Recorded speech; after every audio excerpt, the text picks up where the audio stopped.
Okay, okay, okay, okay. I'm studying the Bible in Toronto. I'm studying the Bible in Toronto. I'm studying the Bible in Toronto. I'm studying the Bible in Toronto. Studying the Bible with Mike, Sam, Pat. These other YouTubers are just so trash. Hit the thumbs up if you want to support. Go follow Mike as he follows the Lord. I'm studying the Bible in Toronto. I'm studying the Bible in Toronto. I'm studying the Bible in Toronto. I'm studying the Bible in Toronto. You better watch out, Mike's calling out the shills. If you're not free grace, you need to sit down and chill. We're not hyper grace, you know we keep it real. Eternally secure, you know that we're sealed. We don't back low, we're not workspace heretics. Mike's not in it for the money, trying to get a lick. They out here selling their souls for a couple clicks. Becoming Freemasons so they can't just get rich. I'm studying the Bible in Toronto. I'm studying the Bible in Toronto. I'm studying the Bible in Toronto. I'm studying the Bible in Toronto. Shout out to Mike, Sam, Pat. Check out his channel, Toronto Bible Study. Subscribe and like.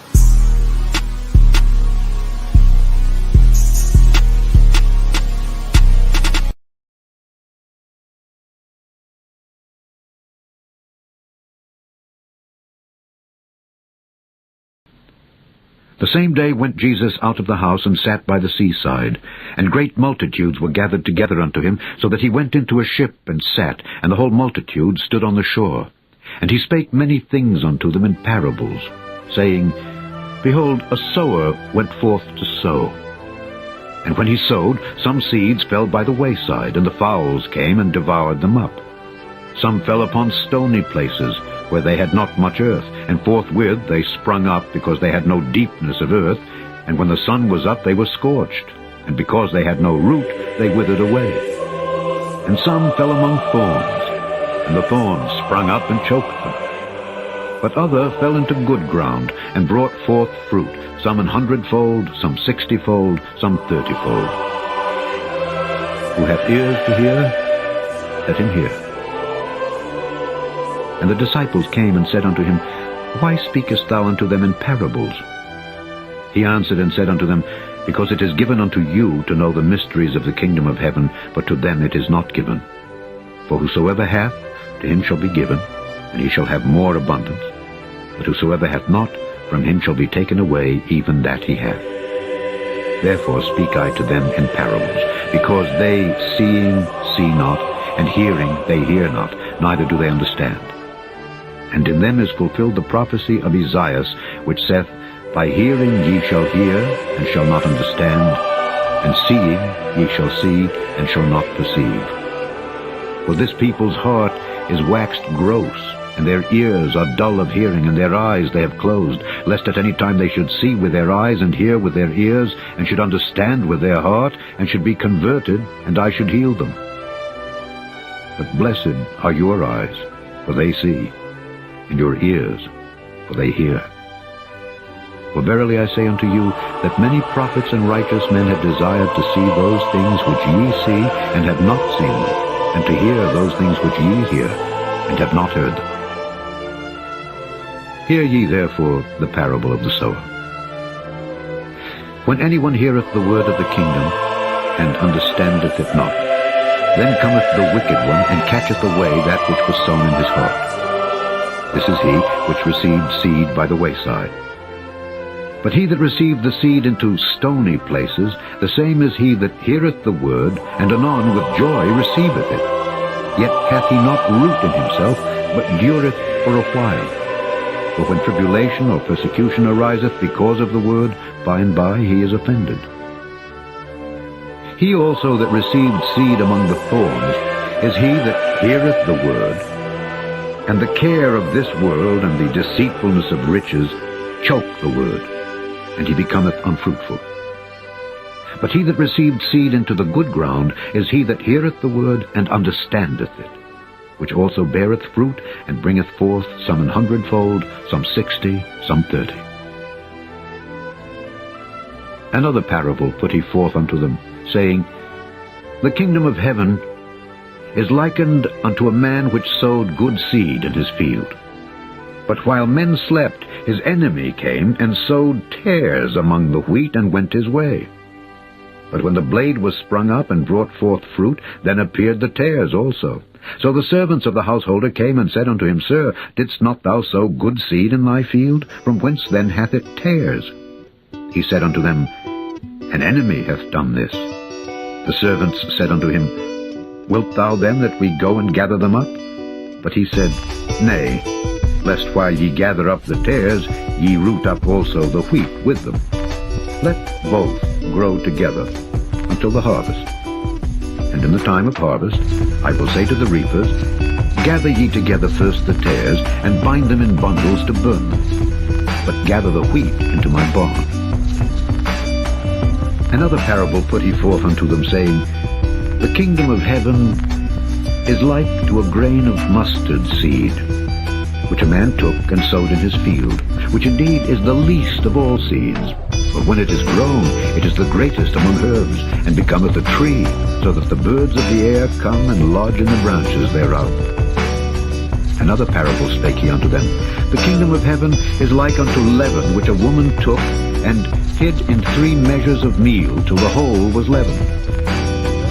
All these things spake Jesus unto the multitude in parables, and without a parable spake he not unto them, that it might be fulfilled which was spoken by the prophet, saying, I will open my mouth in parables, I will utter things which have been kept secret from the foundation of the world. Then Jesus sent the multitude away, and went into the house. And his disciples came unto him, saying, Declare unto us the parable of the tares of the field. He answered and said unto them, He that soweth the good seed is the Son of Man. The field is the world.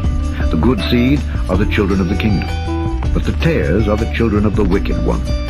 The enemy that sowed them is the devil. The harvest is the end of the world, and the reapers are the angels. As therefore the tares are gathered and burned in the fire, so shall it be in the end of this world. The Son of Man shall send forth his angels, and they shall gather out of his kingdom all things that offend, and them which do iniquity, and shall cast them into a furnace of fire. There shall be wailing and gnashing of teeth. Then shall the righteous shine forth as the sun in the kingdom of their Father. Who hath ears to hear, let him hear. Again, the kingdom of heaven is like unto treasure hid in a field, the which when a man hath found, he hideth, and for joy thereof goeth and selleth all that he hath, and buyeth that field. Again, the kingdom of heaven is like unto a merchantman seeking goodly pearls, who when he hath found one pearl of great price, went and sold all that he had, and bought it. Again, the kingdom of heaven is like unto a net that was cast into the sea, and gathered of every kind, which when it was full, they drew to shore, and sat down, and gathered the good into vessels, but cast the bad away. So shall it be at the end of the world. The angel shall come forth, and sever the wicked from among the just, and shall cast them into the furnace of fire. There shall be wailing and gnashing of teeth. Jesus saith unto them, Have ye understood all these things? They say unto him, Yea, Lord. Then said he unto them, Therefore every scribe which is instructed unto the kingdom of heaven is like unto a man that is an householder, which bringeth forth out of his treasure things new and old.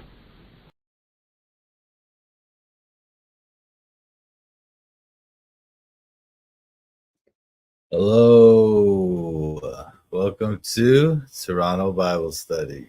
I'm your host, Mike Sapats, and today we're going to look at the end of the book of Nehemiah and the beginning of the book of Esther. So thanks, whoever is joining me here today. I think there's one person, and whoever else. Oh, hey, Angelo, how are you, brother? Thanks for joining, brother. God bless you. All right, so we're going to read from Nehemiah and Esther, but first let me say a prayer. Heavenly Father, Almighty God, you are our rock, our fortress, our deliverer, Father. We thank you so much for all these things you do for us, all these blessings you give upon us. Father, we just ask that you teach us through your word today. Help us to understand what you want from us, what you want us to learn from these words. Help us to grow in the grace and knowledge of our Lord and Savior, Jesus Christ, Father. On him be glory forever and ever. Amen. All right. So, Angelo, good to see you, brother. Now, we're going to read from these books. Now, this thing, look, you know what? Reading from these books can sometimes be hard work, right? But it's the kind of work that yields rewards, you know? As we grow in our understanding of the scriptures, we gain wisdom, we gain knowledge, and we grow in the grace and knowledge of our Lord and Savior. Good to see you too, brother. God bless you. All right, so now the thing is about these chapters, they're very much full of names again, because they're mostly listing off the different groups. Okay, thanks, Angelo. Yeah, thanks. That's good. That's good. Helpful comment, encouragement for me. Yeah, finishing the Bible would be an amazing accomplishment, right? To read through the whole thing. Now, unfortunately, we haven't read them all on YouTube, so I might have to read through the whole thing and then start again from Genesis or something. But we'll see. We'll see how it goes. Oh, that's cool. Oh yeah, no. What do you have to do, brother? Yeah, that's why I'm glad it's on YouTube, because if people can't come or whatever, they can watch it later. So that's why I'm glad. So I'm glad you. Yeah, if you don't have time, it's okay. No problem. Of course, I mean, I'm not your boss or anything, but I'm just saying. But thanks, I appreciate that information. But yeah, so okay. Now, the first part is talking about this is the thing. Now, at this time, Jerusalem is kind of underpopulated, okay? It's been basically a ruined town, kind of a ghost town for many, many years, right? And so now there's very few people living there, and so they need to kind of repopulate the city. So that's what Nehemiah is focused on here. We just saw in the last chapter that they sort of rededicated themselves to the covenant, or they kind of had a new covenant or something. Or it's more like they're rededicating themselves to the covenant that they had with Israel. That's nice. Thanks, Angela. All right, so let me read this part. I'll just read the first 24 verses. It is a bit long, so bear with me, but then we'll talk about it. Okay. Excuse me. And the rulers of the people dwelt at Jerusalem. The rest of the people also cast lots to bring 1 of 10 to dwell in Jerusalem, the holy city, and 9 parts to dwell in other cities. And the people blessed all the men that willingly offered themselves to dwell at Jerusalem. Now these are the chief of the province that dwelt in Jerusalem, but in the cities of Judah dwelt every one in his possession in their cities, to wit, Israel, the priests and the Levites, and the Nethinim, and the children of Solomon's servants.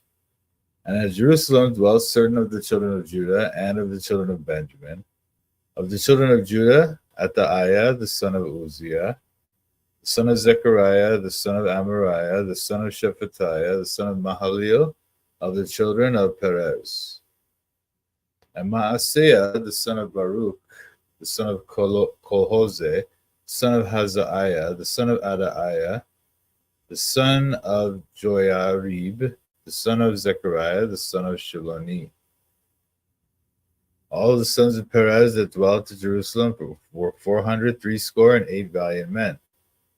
These are the sons of Benjamin: Salu, the son of Meshullam, son of Joed, son of Pedaiah, the son of Kolaiah, the son of Maaseiah, the son of Ithiel, the son of Jesaiah. And after him, Gabai, Salai, 928. And Joel, the son of Zikri, was their overseer. And Judah, the son of Senua, was second over the city. Of the priests, Jedaiah, the son of Joiarib, Jakim.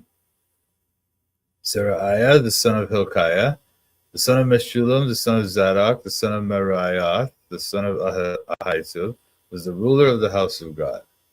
And their brethren that did the work of the house were 822. And Adaiah, the son of Jeroham, the son of Pelaliah, the son of Amzi, the son of Zechariah, the son of Pashur, the son of Malchiah. And his brethren, chief of the fathers, 242. And Amashai, the son of Azariel, the son of Ahasai, the son of Meshillamoth, the son of Immer, and their brethren, mighty men of valor, 128, and their overseer was Zabdiel, the son of one of the great men. Also the Levites, Shemaiah, the son of Hashub, the son of Azrikam, the son of Hashabiah, the son of Buni. And Shabbatai and Josabad of the chief of the Levites had the oversight of the outward business of the house of God. And Mattaniah, the son of Micah, the son of Zabdi, the son of Asaph, was the principal to begin the thanksgiving in prayer. And Bakbukiah, the second among his brethren, and Abda, the son of Shammua, the son of Galal, the son of Jeduthun.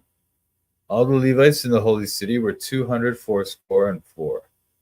Moreover, the porters, Akub, Talmon, and their brethren, they kept the gates, were 172.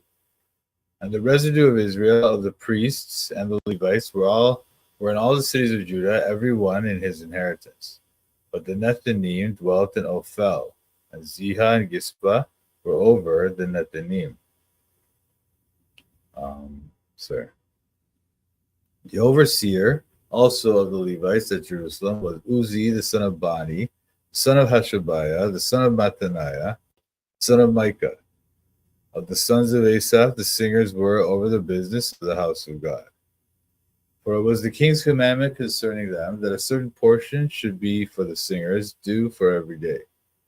And Pethahiah, the son of Meshezabil, of the children of Zerah, the son of Judah, was at the king's hand in all matters concerning the people.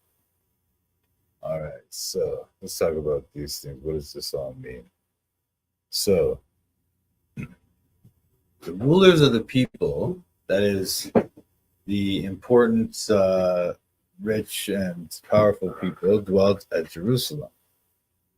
And then they decided, because they wanted to repopulate the city, right? Because there was kind of like a ghost town now. Now they needed to bring in more people. So they decided by lots, that is by this random method, they would check to see who is going to live. 1 out of 10 people would come and dwell in Jerusalem. The other 9 would dwell wherever their family lived, in other cities around Judah. Some men would come and willingly offer themselves to dwell in Jerusalem. So even though they didn't get the lot, they still offered themselves to come, and the people blessed all of them. And the chief men of now these are the chief of the province that dwelt in Jerusalem. But in the cities of Judah dwelt everyone in his possession in their cities, to wit, Israel, the priests, and the Levites, and the Nethanim, and the children of Solomon's servants. So now they're talking about these people who are they're performing these roles, right? The priests, the Levites, the Nethanim are the people who do the manual labor around the tabernacle and the temple, and the children of Solomon's servants are people who were descended from Solomon's servants. And at Jerusalem dwelt certain of the children of Judah and the children of Benjamin. Of the children of Judah, Altaiah, the son of Uzziah, the son of Zechariah, the son of Amariah, the son of Shebaiah, the son of Mahaleel, of the children of Perez. Now, I was going to check out something here. Hang on. I'm trying to find my my references on this one. So this would be verse 4. Okay.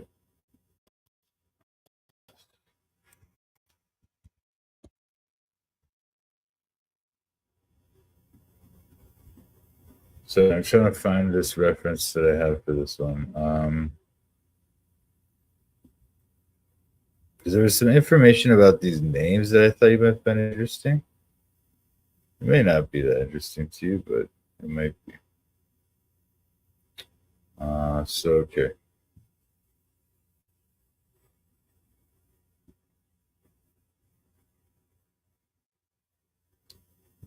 Now reading these names, Ataiah means Yahweh or Jehovah has shown himself preeminent. Ataiah. Okay, Ata means to show yourself preeminent. Ataiah means his name. The Yah is like his name, the short version of his name. Mahalalel means God is the one who illuminates. And Perez in 4b, this means the breach. It's similar to the name of Judah's son. Judah from Genesis 38:29. He slept with his daughter-in-law, and then they had a child. And that child, Perez, goes on to become the ancestor of Jesus. So it's that same name. Let me see. Now in verse 5 now, you have Maaseiah, the son of Baruch. Baruch means to bless or bless you, bless him or bless him. It probably means it because all their names are kind of based on God, their names are almost all religious. So when they say Baruch, Baruch means like bless. It's like the imperative. So you're telling someone to bless, right? So Baruch means to bless God. It's telling you to bless God. And Hazaiah means God has seen. Like God, like his name, Jehovah has seen. That's this name, Hazaiah. Adaiah means I don't have the naming for that. Sorry. This one, the Shaloni, means there is a person who's from Shiloh. Or they used to say that. They used to have that in the Masoretic text. It says Shilonite or someone from Shiloh. But it seems to be actually somebody's name. So the King James has correctly put it as the son of Shiloh, the son of Shaloni.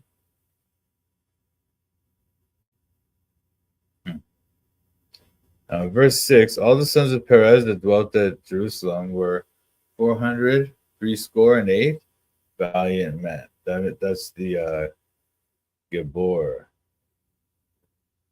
Valiant men. Hayil Gibor. Oh, Hayil Enosh. The valiant is Hayil. Enosh is like plural of men.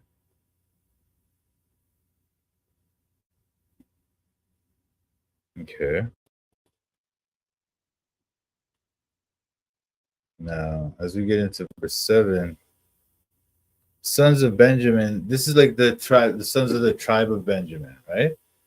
So it's talking about those people who were from that tribe who were going to be living in the place. And they are over the second district of the city. So Benjamin, Salu, Josiah. Benjamin means son of my right hand. The Ben means son of, and Yamin or Jamin is how they would normally pronounce it, means right hand. The right hand is Yamin. So Benjamin means son of my right hand. And the right hand is the hand of strength, the hand of power, And Kolaya means the voice of Yah, the voice of Jah. Similar to Kal-El, means the voice of God, like so Superman's real name. Probably because that was a Jewish creation, that character. Gabai means from the highest, I think. Hang on. To be high. It means to be high. To be high. Joel means Jah is God. Joel, El means God, and Joe is like yo. It's like a short version of his name again. So Joel means Jah is God. So Zikri is like a short form of the word Zechariah, of that name. So that's probably somebody named Zechariah was his father. And Judah, the son of Senua, the second of his. This is just people who's got the same name as the character Judah. It's not obviously Judah. Okay. Now in verse 10, now we get to the priests. So you'll notice these names are similar to the names we saw earlier. Like in let me just check what chapter it was.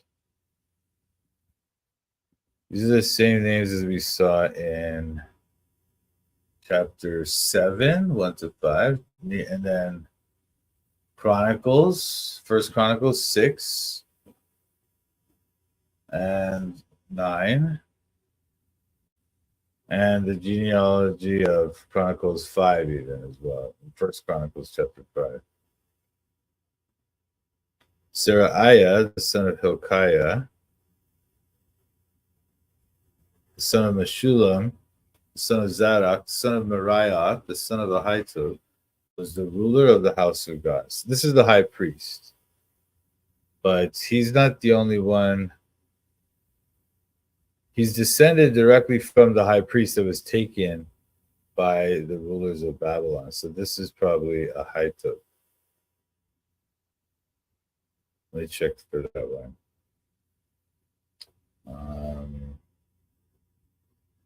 2 Kings 25. Okay. Oops.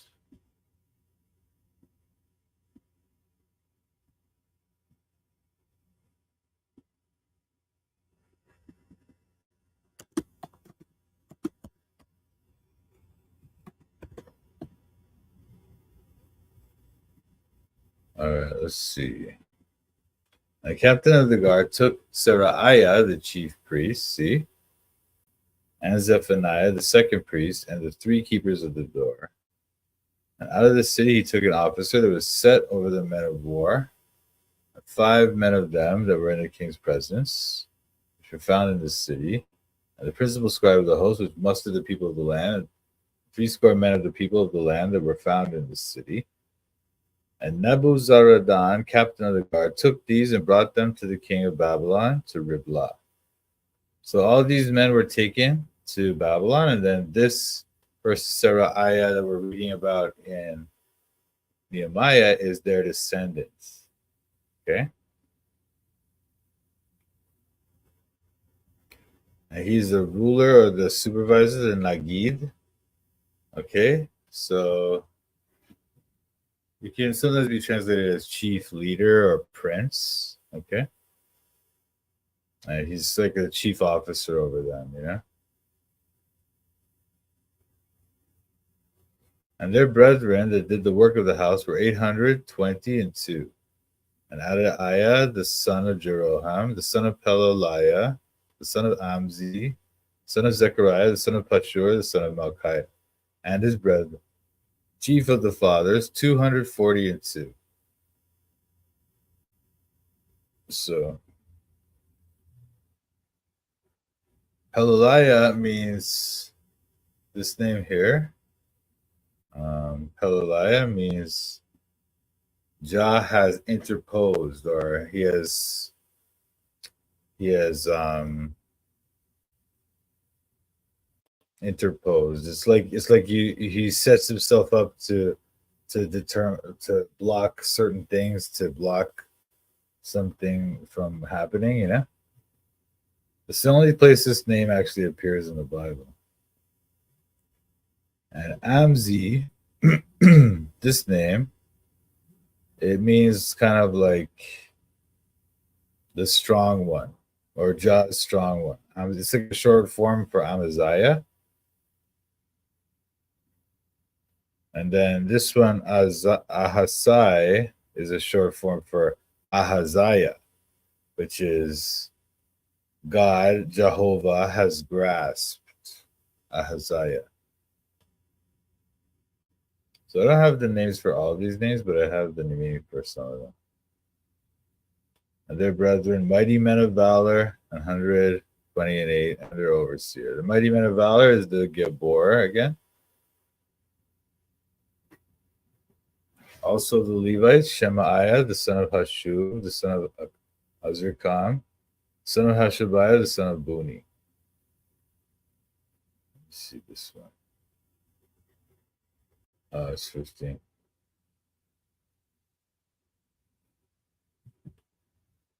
Azrikam means my help has arisen, which is true. Ezer means help.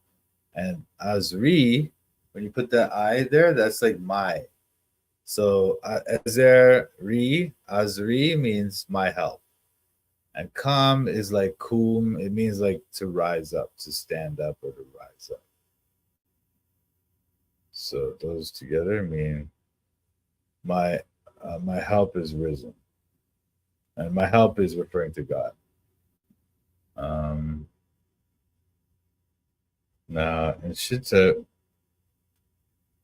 and Shabbatai and Josabad, the chief of the Levites, had oversight of the outward business of the house of God. That is, like things lying outside.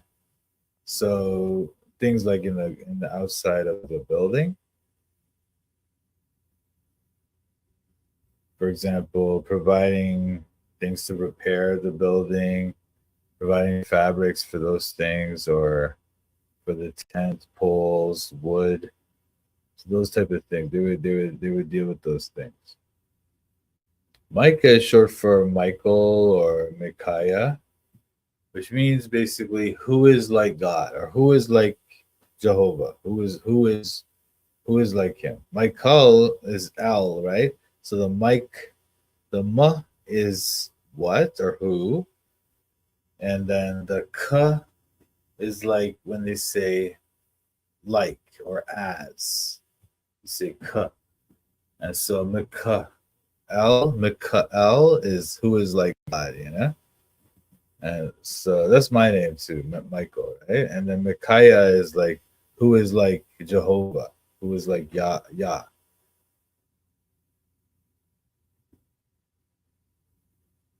Pre-flood names, yeah. Mahalalel, yeah, that name comes up, yeah, in the pre-flood. That's right. These names get reborn in the younger generations, you know.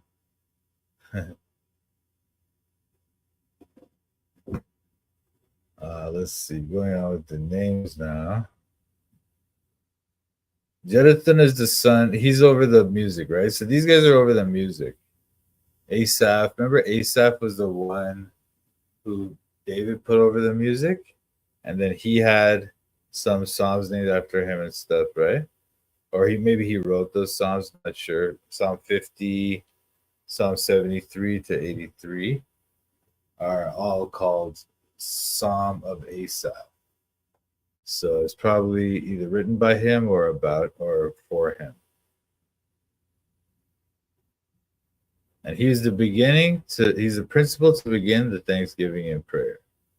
Babukia, second among his brethren, Abda, son of Jonathan. So these are just more of the people who are leading the prayers and those things. All the Levites in the holy city were 204 score and 4. That's 284. And then the porters, these are the people that guard the doors, remember? So these guys are going to man the gates 172 of them.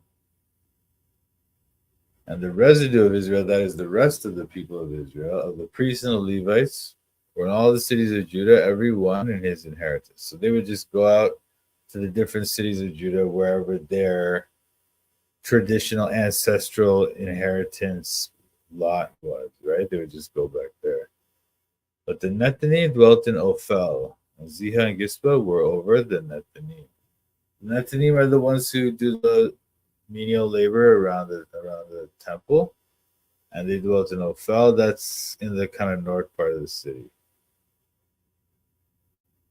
The overseer also of the Levites at Jerusalem was Uzi, the son of Bani, son of Hashabiah, son of Mattaniah, the son of Micah, of the sons of Asaph. Oh, the son of Micah. Okay, so this part is just telling who is the person who is the overseer of the Levites. It was this person, and he's the son of Micah. Micah is a short form of Michael again, so it's like who is like God. Of the sons of Asaph, the singers were over the business of the house of God. For it was the king's commandment concerning them that a certain portion should be for the singers due for every day. So every day they would get a certain portion, every single day. That's just like from the general donations to the temple, they get a portion.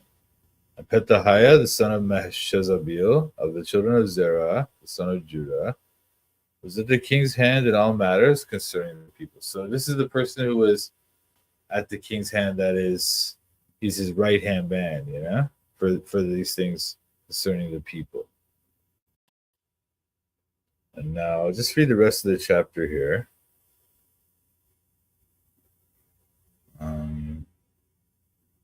Okay. And for the villages with their fields, some of the children of Judah dwelt at Kirjat Arba, and in the villages thereof, and at Deban, and in the villages thereof, and at Jekabzeel, and in the villages thereof, and at Jeshua, and at Molada, and at Bethphelet, and at Hazar Shual, and at Beersheba, and in the villages thereof, and at Ziklag, and at Mekona, and in the villages thereof, and at Rimmon, and at Zaria, and at Jarmut. Zanoah, Adullam, and in their villages. And in their villages, at Lachish, and the fields thereof, at Azekah, and in the villages thereof. They dwelt from Beersheba unto the valley of Hinnom. So, what are these places? Okay, these are just places where the people were living, right? Kirjath Arba it's like where they call it, they call it Hebron in some other texts of the Bible. This is like a name for Hebron, okay? Because Kirjath means like the mountain or the place of the mountain or something. Let me find out what exactly that means. Hang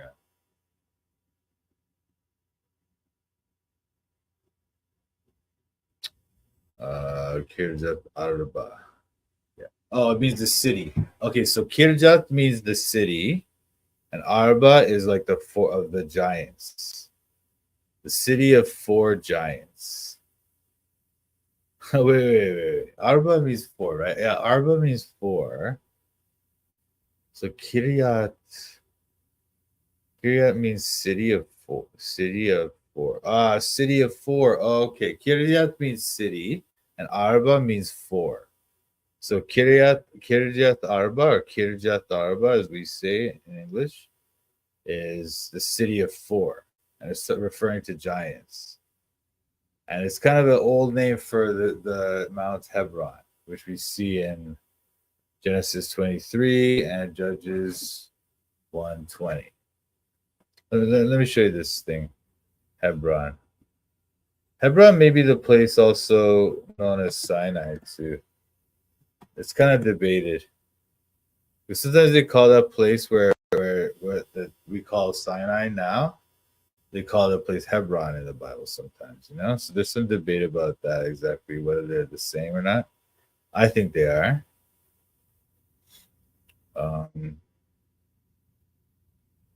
Okay. And then There's this other name I wanted to talk about here. Girjat Arba, Yeshua Molada, and Beth Phelet. Beth Phelet means what again? Beth means, whenever you see Beth, like Bethlehem, it means the Beth part means house. Because they usually will say bates. But when they put it on a word like this, sometimes they'll change it from bait to bait. So Beth Phelet. Phelet means not quite sure what Beth Phelet means. Oh, Phelet means refuge. Oh, okay. So Beth Phelet means house of refuge, okay? And then Hazar Shua means enclosure of the fox. And Beersheba means, or Beersheba means the well of the oath. Okay, because bear means a well. So wherever they dig a well, they'll call it bear something. Bear Sheba means well of the oath, because the Sheba means oath, or it can mean seven as well. But seven and oath seem to be related. Because the first time we see this word, it's Abraham doing an oath with these guys. I think it's Ahimelech. Abimelech. And when they do the oath, they have seven. He has 7 goats. He gives 7 goats. So that's because he wants to make it complete. The oath is complete. 7 is the number of completion. Yeah. Ziklag is a place where David actually he received this city when he was working with Achish, king of Gath, because this is during the time when Saul was chasing him around and he couldn't stay in Israel, right? So he went over to the Philistine side, and this guy Achish took him in and gave him this city Ziklag to stay at, and then that kind of remained in their territory forever after that. And Mekona and the villages thereof, and Emron, and the Zaria, and the Jarmut. And Rimmon means spring of the pomegranates. Zorah, Valley of Sorek. So it's in the Valley of Sorek today. But the name of this thing, Zorah, I think it means something to do with the sun, but I'm not sure. But it is currently in the place that we now call the Valley of Sorek, which is near also Jerusalem. Jarmuth is 8 miles northeast of Eleutheropolis, one of the 5 Canaanite cities in the south that attempted to halt Joshua's invasion. Oh, so this is one of the places that. Oh, okay. So this place, Jarmuth. Let's see. Joshua 10.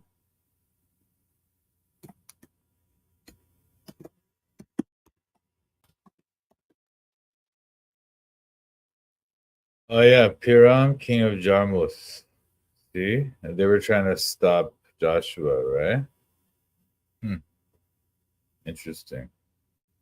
Now it's completely controlled by the Israelites. Hi, Canadian Anglican.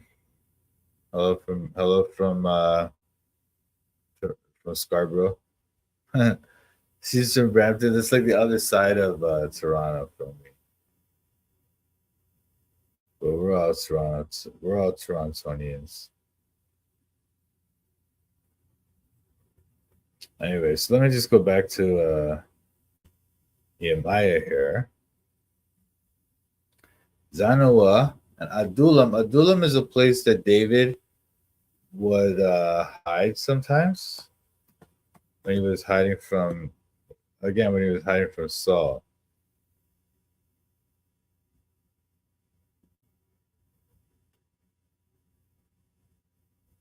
Let me show you this thing.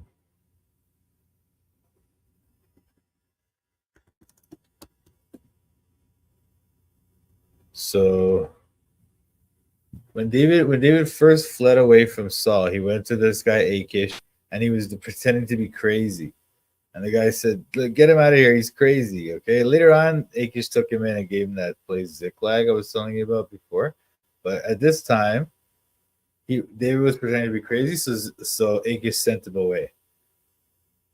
He says, "Have I need a madman that ye have brought this fellow to play the madman in my presence? So this fellow come into my house?"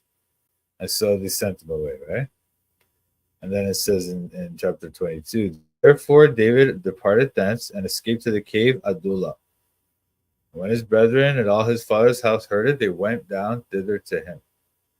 And everyone that was in distress, and everyone that was in debt, and everyone that was discontented gathered themselves unto him.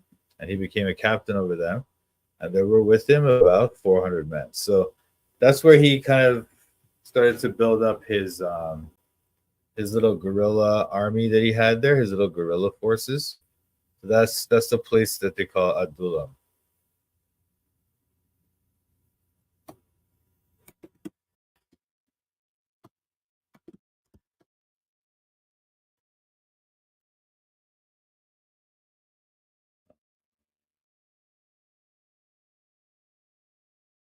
Adullam, that's that place. And then Lachish is nearby there as well. And the fields thereof at Azekah, and the villages thereof. And they dwell from Beersheba unto the valley of Hinnom. The valley of Hinnom is a place, it's a little bit west of Jerusalem, and that's the place where they used to do these child sacrifice rituals and stuff. It's pretty grim. But that's not the only thing that those people did there, but it's one of those places, you know? So it's kind of thought of as, it's got this wicked reputation.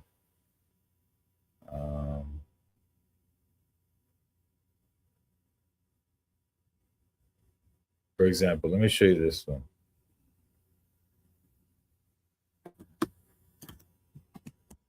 And Jesus calls it Gehenna. So whenever you see, so often you'll see in the Bible, you'll see, like in Matthew 5, it says how they're courting hellfire. Jesus is saying this, right? But if you look in the Greek, it's this word Gehenna. And the theory is that he's referring to this place. Gehenna refers to this place, the valley of Hinnom. But here's in Jeremiah 32:35. They built the high places of Baal, which were in the valley of the son of Hinnom, to cause their sons and their daughters to pass through the fire unto Molech, which I commanded them not. Neither came it into my mind that they should do this abomination to cause Judah to sin. So, yeah, they did that wicked thing, unfortunately. So that's that valley. That's the place where I mean, that's not the only thing that the Jewish people would associate with that place, but it did have a dark reputation. It had a dark reputation because of that, you know? And the children of Benjamin, also Benjamin from Geba, dwelt at Michmash and Aijah and Bethel and in their villages. So Bethel, Beth means house again, and El means God. So Bethel means house of God. And that's the place where Jacob wrestled with, not where he wrestled, where he slept. Remember, he slept on the rock, and then he saw the ladder going up to heaven, and there was the angels coming up and down. That's the place that he called it Bethel, house of God. Okay. And Anatoth, Nob, Ananiah. There was something interesting about Ananiah I wanted to tell you. I forget now. What was it I was going to say to you about this Ananiah thing?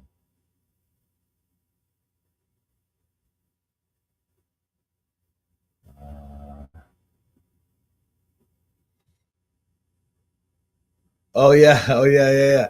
Ananiah is probably Bethany. If you ever heard of this place Bethany in the New Testament, like there was this woman who washed Jesus's feet with the hair, like with her tears, and she wiped his feet with her hair. That was at this place called Bethany. And Ananiah is probably that's probably the old name for Bethany, like because it's the house. Bethany is house, right? I mean Beth means house, right? So Bethany probably means house of Ananiah. So that's probably what Ananiah is. That place Bethany. Hazor Rama. Rama you've heard of, right? Because like in Matthew, I think it's Matthew chapter 2, he talks about how Rachel and her children were weeping in Rama, you know? Anyway, so you'll hear these names here and there, Lord and oh no. The Valley of the Craftsmen. And of the Levites were divisions in Judah and in Benjamin. So the reason why they say this is to make you know that they divided up the Levites so that they wouldn't be mostly in Benjamin or mostly in Judah. They divided them up to be spread out evenly to these two places, these two regions. Okay. Anyway, now we're going back to chapter 12. Chapter 12 is more listing off the different. This is the priests now. We're getting into the priests, the Levites, and those people. And so first they go through some names here.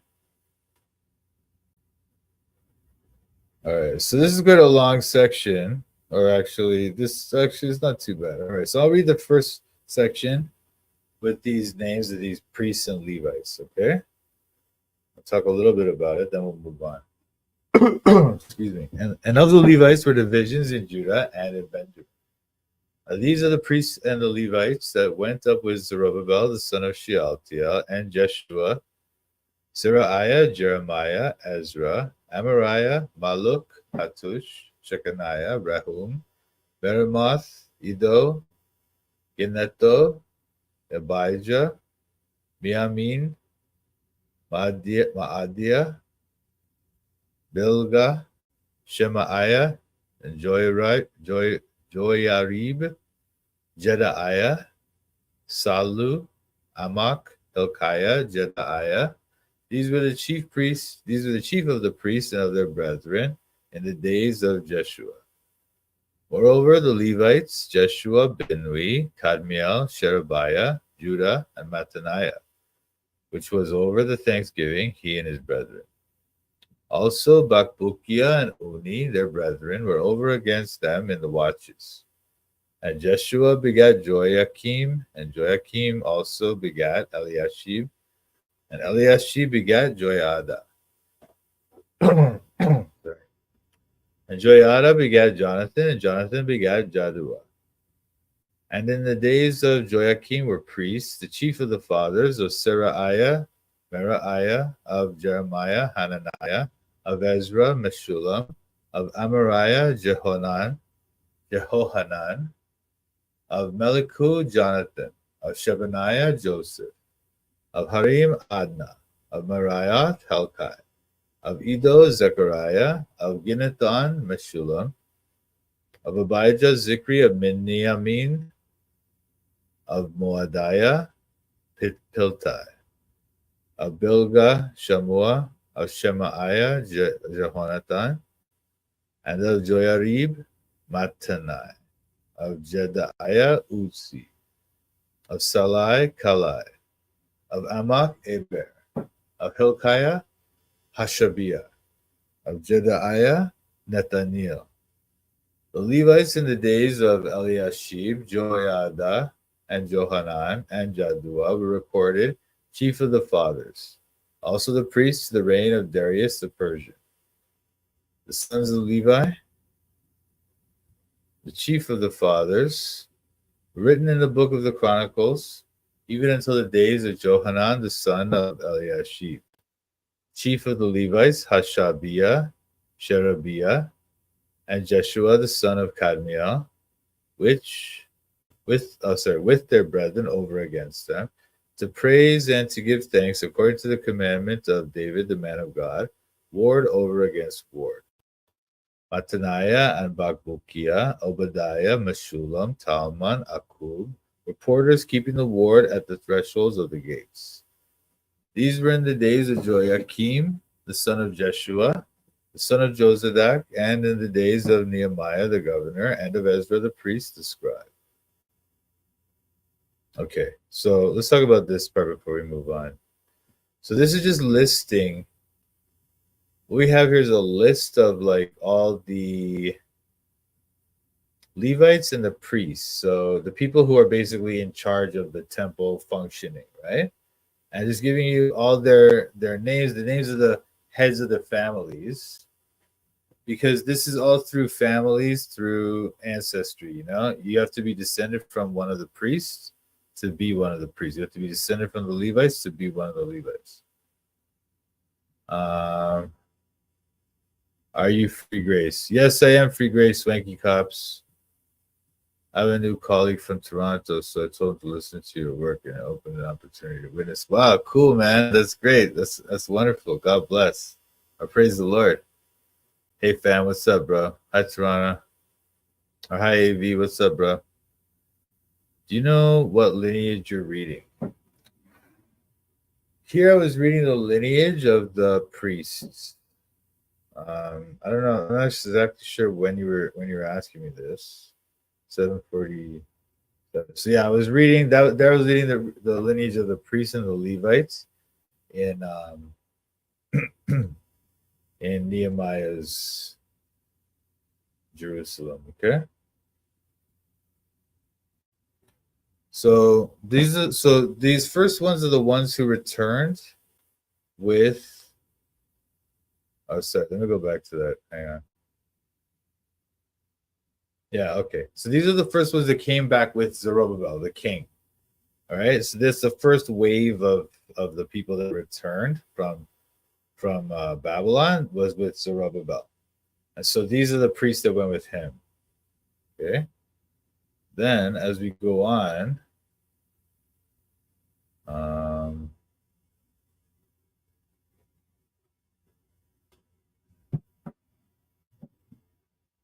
and then Jeshua is the name of the high priest that was with Zerubbabel. Okay. So all of these people are the priests that were with him. And the Levites were these guys at that time. Jeshua, Benui, Kadmiel, da da da da. So they named them all, right? And then when you go on past verse 10 now,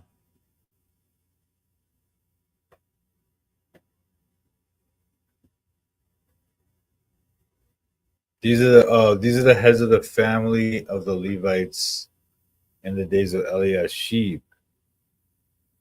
So this is later on after Zerubbabel and them, after Zerubbabel and Jeshua had passed away, I guess, then these guys came in. Joiada, Johanan, and Jaddua.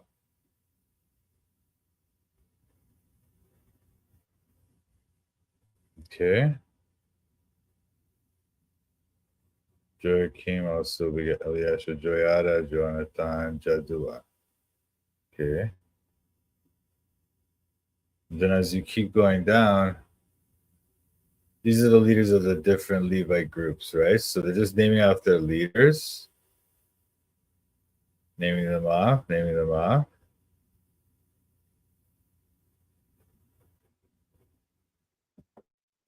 And the Levites in the days of Eliashib, Joiada, Johanan, and Jaddua were recorded chief of the fathers, also the priests to the reign of Darius the Persian.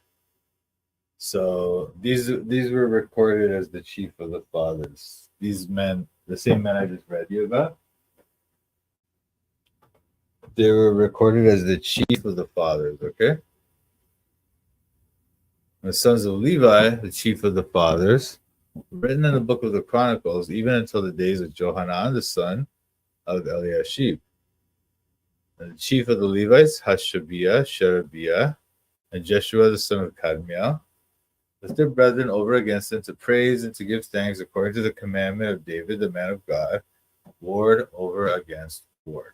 This is what they're saying when they say this about they would praise and then with their brethren over against them, right? So there we have one half would be praising on this side, and then these guys would give answer on this side. So they would sing part of the song, and these guys would sing part of the song, and they would answer each other back. And that's the way David set it up originally. And we read about that, of course, in Chronicles. And these guys, okay, this is as we move on now. These guys were the holding the gates. They're keeping the gates. Okay, and their families. These are the leaders of their families. And these are the days of Joachim, the son of Jeshua, the son of Josadak, and the days of Nehemiah the governor, and of Ezra the priest, the scribe. And now we have the dedication of the wall. So this is about, because the wall is finished now, right? So now, just like how they dedicated the temple, and they have a sacrifice, they have songs and singing and everything, praying. Similarly, they're going to do that for the wall. Let me read this. And at the dedication of the wall of Jerusalem, they sought the Levites out of all their places to bring them to Jerusalem, to keep the dedication with gladness, both with thanksgivings and with singing, with cymbals, psalteries, and with harps.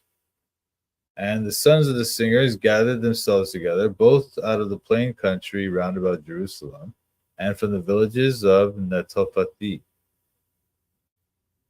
Also from the house of Gilgal, and out of the fields of Geba and Asmaveth, for the singers had builded them villages round about Jerusalem. And the priests and the Levites purified themselves, and purified the people and the gates and the wall. Then I brought up the princes of Judah upon the wall, and appointed 2 great companies of them that gave thanks, whereof one went on the right hand upon the wall toward the dung gate. And after them went Hoshaiah and half of the princes of Judah, and Azariah, Ezra, and Meshullam, Judah and Benjamin, and Shemaiah and Jeremiah. Certain of the priest's sons with trumpets, namely Zechariah the son of Jonathan, son of Shemaiah, the son of Mattaniah, the son of Micaiah, the son of Zakur, the son of Asaph, and his brethren Shemaiah and Azariel, Milalai, Gilalai, Ma'ai, Nathaniel, and Judah, Hanani, with the musical instruments of David, the man of God, and Ezra the scribe before them.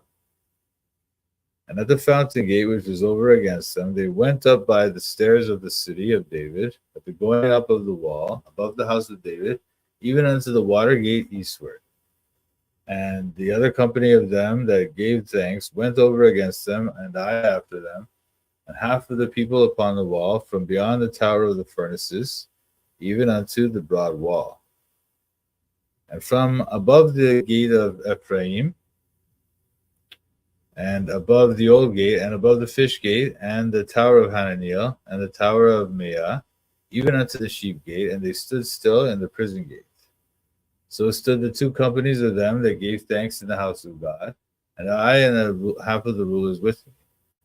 And the priests, Eliakim, Maaseiah, Miniamin, Micaiah, Elioenai, Zechariah, and Hananiah with trumpets, and Maaseiah, and Shemaiah, and Eleazar, and Uzi, and Jehohanan, and Malchijah, and Elam, and Azer. And the singers sang loud, and Jezrahiah, their overseer, with Jezrahiah, their overseer. Also that day they offered great sacrifices and rejoiced, for God had made them rejoice with great joy. The wives also and the children rejoiced, so that the joy of Jerusalem was heard even afar off. Amen. Okay. So they're just dedicating the wall now, right? So they have to do this little celebration sacrifice, and they're getting the people, the singers together, right? So they sought the Levites out of all their places to bring them to Jerusalem to keep the dedication with gladness. So they bring all the people in to keep the dedication. thanksgiving, singing, cymbals, psalteries, and with harps. Cymbals, obviously, we know it's like these loud making noises. These instruments, that make noise when you bang them together. Psalteries are probably like a harp kind of type of thing, but this is a harp, right? So it's not a harp exactly, but it's similar to that. It's a stringed instrument of some kind. And the sons of the singers gathered themselves together, both out of the plain country around Jerusalem and from the villages of Netopati. So the sons of the singers, that's like the singing people, right? They get together, and they came in from all their villages, and from the house of Gilgal, and from out of the fields of Geba and Asmavet. For the singers had builded them villages round about Jerusalem. So the singers had already set themselves up in places around the city. They were able to easily come in for this celebration. And the priests and the Levites purified themselves and purified their people and the gates and the wall. So they just purified everything, right? Which is part of the dedication. Then I brought up the princes of Judah upon the wall and appointed 2 great companies of them that gave thanks, where one went on the right hand upon the wall toward the dung gate, and the other went the other way, right? But now, so this is when he says, then I brought up, that's Nehemiah saying, right? He brings all the leaders of Judah up on the wall, and with their little companies, right? Their little retinues or whatever. Their I don't know what you call that. Their group, their retinue, yeah, we could say. So he brought them up, and then one would go to the right. And what they mean by right is, so unlike, you see, when we have maps, the map is always facing north, right? But in ancient Near East Jerusalem, they would have their maps facing east.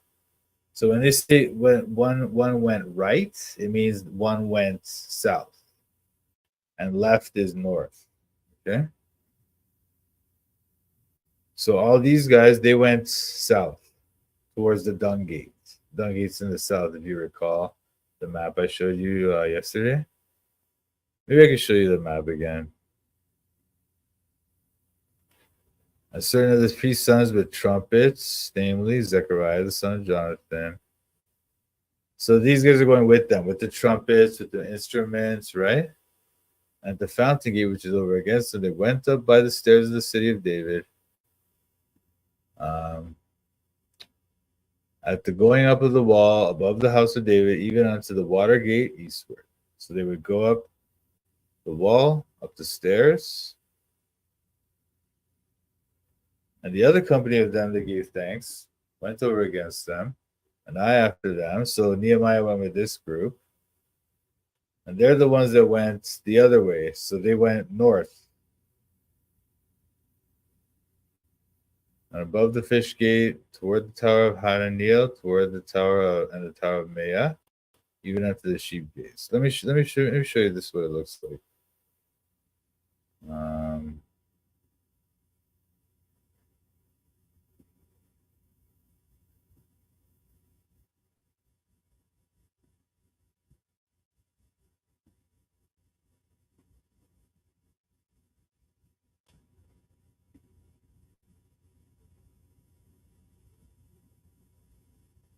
Okay.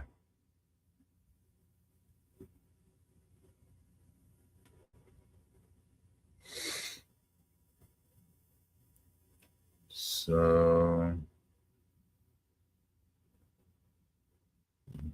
the horse gate, Mifka gate, corner tower. Let me see. Okay, so this is the dung gate, right? So they were coming on this side and going south.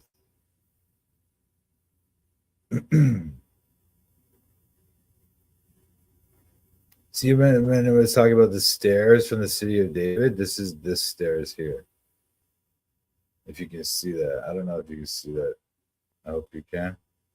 Anyways, these stairs here, that's the stairs of the city of David. They were talking about it.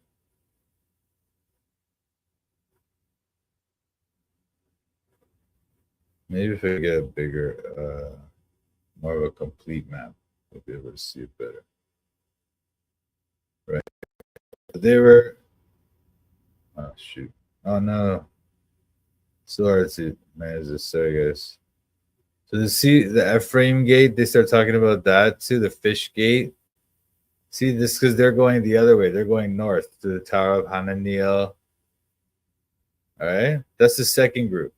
The first group went this way to the Tower of Ovens, down towards the this thing, the dung gate, down south. They're going south, okay?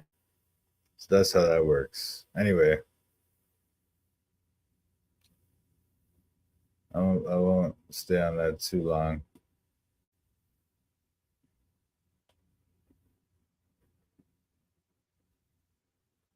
This is to give you an idea of which way they're going. But okay. So stood the two companies of them that gave thanks to in the house of God, I and the half of the rulers with me. So the two companies are standing together now, but when they come back, and they're at the house of God, at the temple. And the priests, then they just name these priests. That they have the trumpets and then the singers singing. And Jezrahiah was their overseer. He's controlling the singing. And they offer great sacrifices and rejoiced. See how this sentence has the word joy or rejoice in it, like so many times? It's the same word. Samak, simka. It's like different forms of the same word, right? This is the verbal form and this is the noun form, but it's the same word, you know? Simka. So that word joy appears many times in that verse, you know? Anyway, okay. So then the last part, I'll just read it quickly. The joy of Jerusalem was heard very far off, though. That's important to note. Okay. And at that time were some appointed over the chambers for the treasures, for the offerings, for the first fruits, and for the tithes, to gather into them out of the fields of the cities the portions of the law for the priests and Levites. For Judah rejoiced for the priests and for the Levites that waited. And both the singers and the porters kept the ward of their God and the ward of the purification, according to the commandment of David and of Solomon his son. For in the days of David and Asaph of old there were chief of the singers, and songs of praise and thanksgiving unto God. And all Israel in the days of Zerubbabel and in the days of Nehemiah gave the portions of the singers and the porters every day his portion. And they sanctified holy things unto the Levites, and the Levites sanctified them unto the children of Aaron. So let's read about this now. So there's talking about how some people are appointed to be in charge of the treasury of the temple. So when people come bring donations and other things, they're in charge of those things.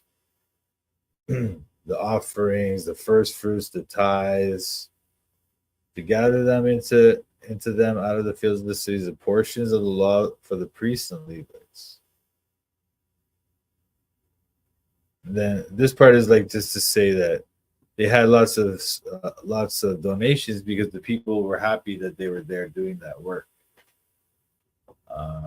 Both the singers and the porters kept the ward of their God and the ward of the purification, according to the commandment of David and of Solomon, his son. So the singers and porters, they would do both those things. They would keep the guard of the watch of the gates, and they would also be singers. For in the days of David and Asaph of old, they were chief of the singers and songs of praise and thanksgiving unto God. David and Asaph, David was a great singer and songwriter, and Asaph was one of his chief musicians. And all Israel in the days of Zerubbabel and in the days of Nehemiah gave the portions of the singers and the porters every day his portion.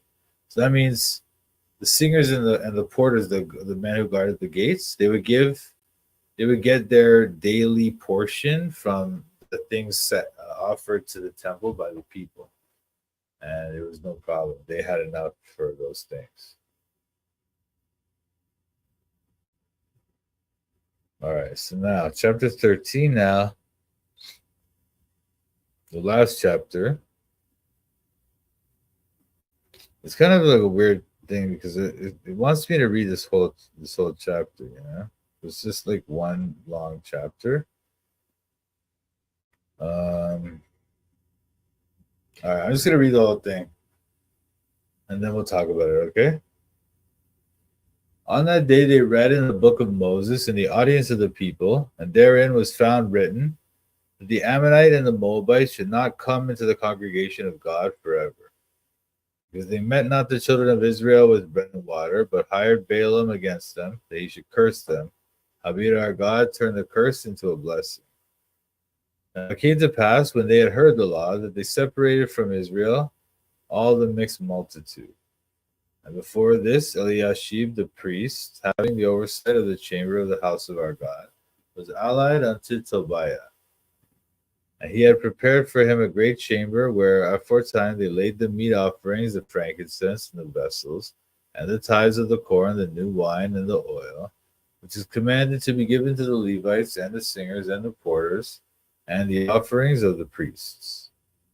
But in all this time was not I at Jerusalem, for in the 32nd year of Artaxerxes king of Babylon came I unto the king, and after certain days obtained I leave of the king.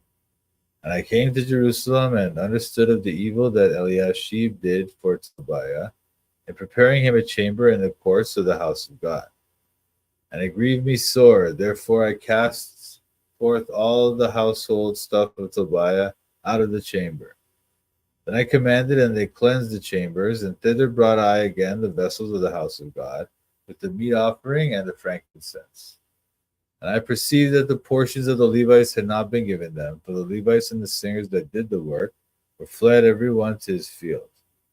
Then contended I with the rulers and said, Why is the house of God forsaken? And I gathered them together and set them in their place. Then brought all Judah the tithe of the corn and the new wine and the oil unto the treasuries. And I made treasures over the treasuries.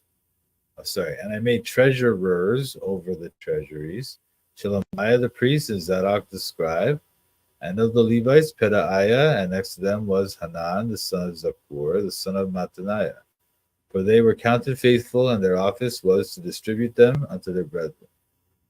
Remember me, O my God, concerning this, and wipe not out my good deeds that I have done for the house of my God, and for the offices thereof. In those days I saw in Judah some treading wine presses on the Sabbath, and bringing in sheaves and lading asses, as also wine, grapes, and figs, and all manner of burdens, which they brought into Jerusalem on the Sabbath day. And I testified against them in the day wherein they sold victuals. There dwelt men of Tyre also therein, which brought fish and all manner of ware, and sold on the Sabbath unto the children of Judah and in Jerusalem. Then I contended with the nobles of Judah, and said unto them, What evil thing is this that ye do, and profane the Sabbath day? Did not your fathers thus? And did not our God bring all this evil upon us and upon this city? Yet ye bring more wrath upon Israel by profaning the Sabbath. And it came to pass that when the gates of Jerusalem began to be dark before the Sabbath, I commanded that the gates should be shut. And charged that they should not be opened till after the Sabbath. And some of my servants set I at the gates, that there should be no burden be brought in on the Sabbath day. So the merchants and sellers of all kind of ware lodged without Jerusalem once or twice. Then I testified against them and said unto them, Why lodge ye about the wall? If you do so again, I will lay hands on you. From that time forth came they no more on the Sabbath. And I commanded the Levites that they should cleanse themselves, and that they should come and keep the gates to sanctify the Sabbath day. Remember me, O my God, concerning this also, and spare me according to the greatness of thy mercy. In those days also I saw Jews that had married wives of Ashdod, of Ammon, and of Moab.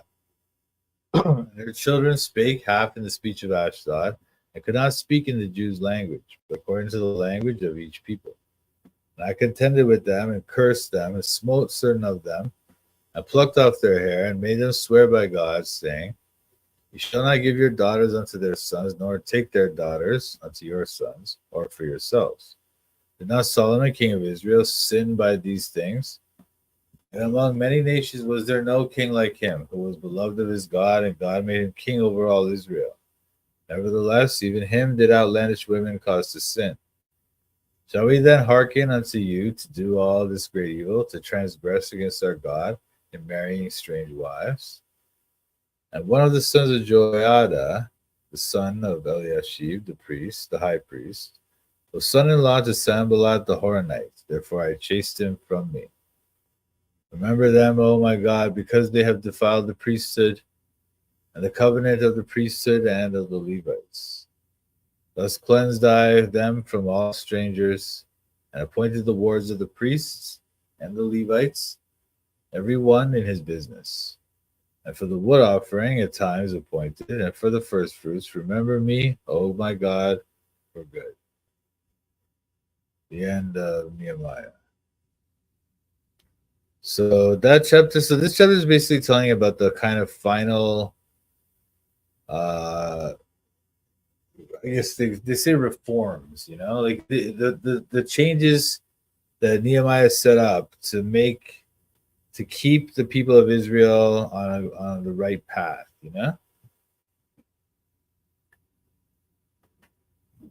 On that day, they read in the book of Moses in the audience of the people, and therein was found written, the Ammonite and the Moabite should not come into the congregation of God forever.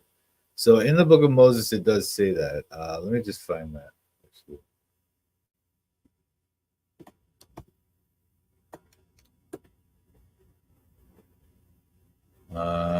Okay.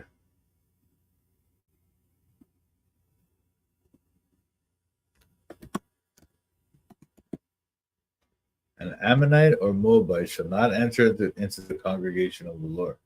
Even to their 10th generation shall they not enter into the congregation of the Lord forever. Now, I'm not sure what this means. What if this is saying that they can't join the Hebrew religion by getting circumcised and stuff? I don't think that's true. I think they can. Why does it say the 10th generation?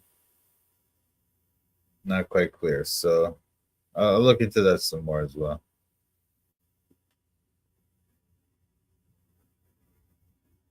And why were these Ammonites and Moabites not allowed? Because they had not met the children of Israel with bread and water, but hired Balaam against them that he should curse them.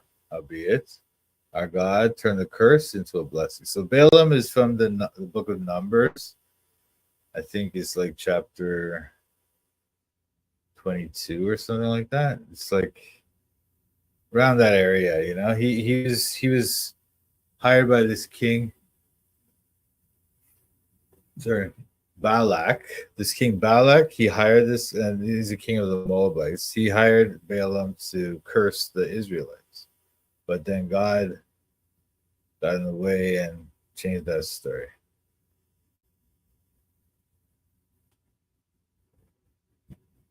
So when they heard this thing about the law, they separated from Israel all the mixed multitude. That is, the people who are mixed, the people who are not pure Israelites, the people that are mixed with these Moabites.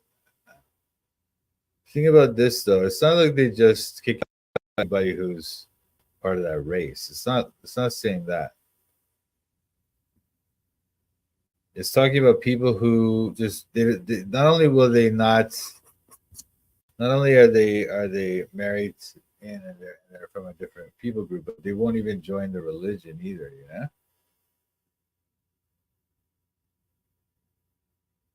For example, we see the same term mixed multitude in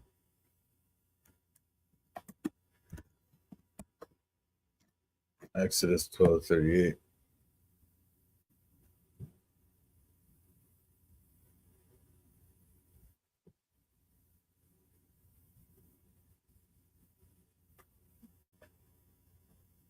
See, the children of Israel journeyed from Ramses to Succoth, of 600,000 on foot that were men, beside children, and a mixed multitude went up also with them. But these guys are not, they're following the religion of the Israelites. That's why they're allowed to come along. But these guys are not. This is different. They are a different people group, but the important thing is that they're not following the religion.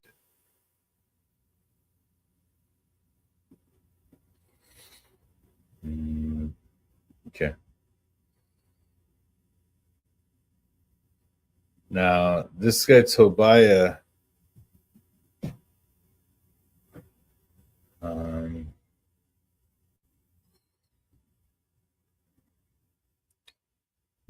so first, Eliashib the priest, having the oversight of the chamber of the house of our God, was allied unto Tobiah. Tobiah was that guy who was causing trouble for Nehemiah before, Sanballat and Tobiah.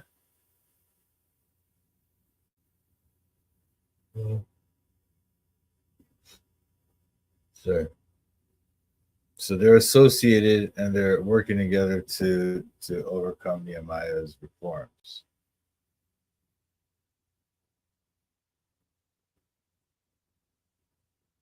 And because Nehemiah has actually left the city for a little while, he went back to the king's court in Persia, and now he comes back, and that's why he had to set up these things. While he was gone, Tobiah had come in and tried to use his influence over this guy Eliashib to gain entrance into these chambers, and they're normally set aside for storing the offerings and stuff, right? But he wanted access, so he got it through this guy Eliashib. These are in the inner court of the temple, so these non-Jews are not supposed to be allowed in there at all, you know.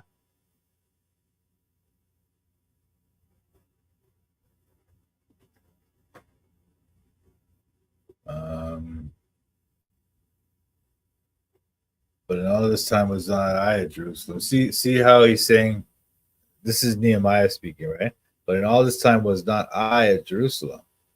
For the 230th year of Artaxerxes, king of Babylon, came I unto the king, and after certain days obtained I leave of the king. So he went back. He was visiting the king, and then he came back. And then when he came back, then he found out about the evil that Eliashib had did for Tobiah and making him a chamber in the courts of the house of God. He got angry, it grieved him sore.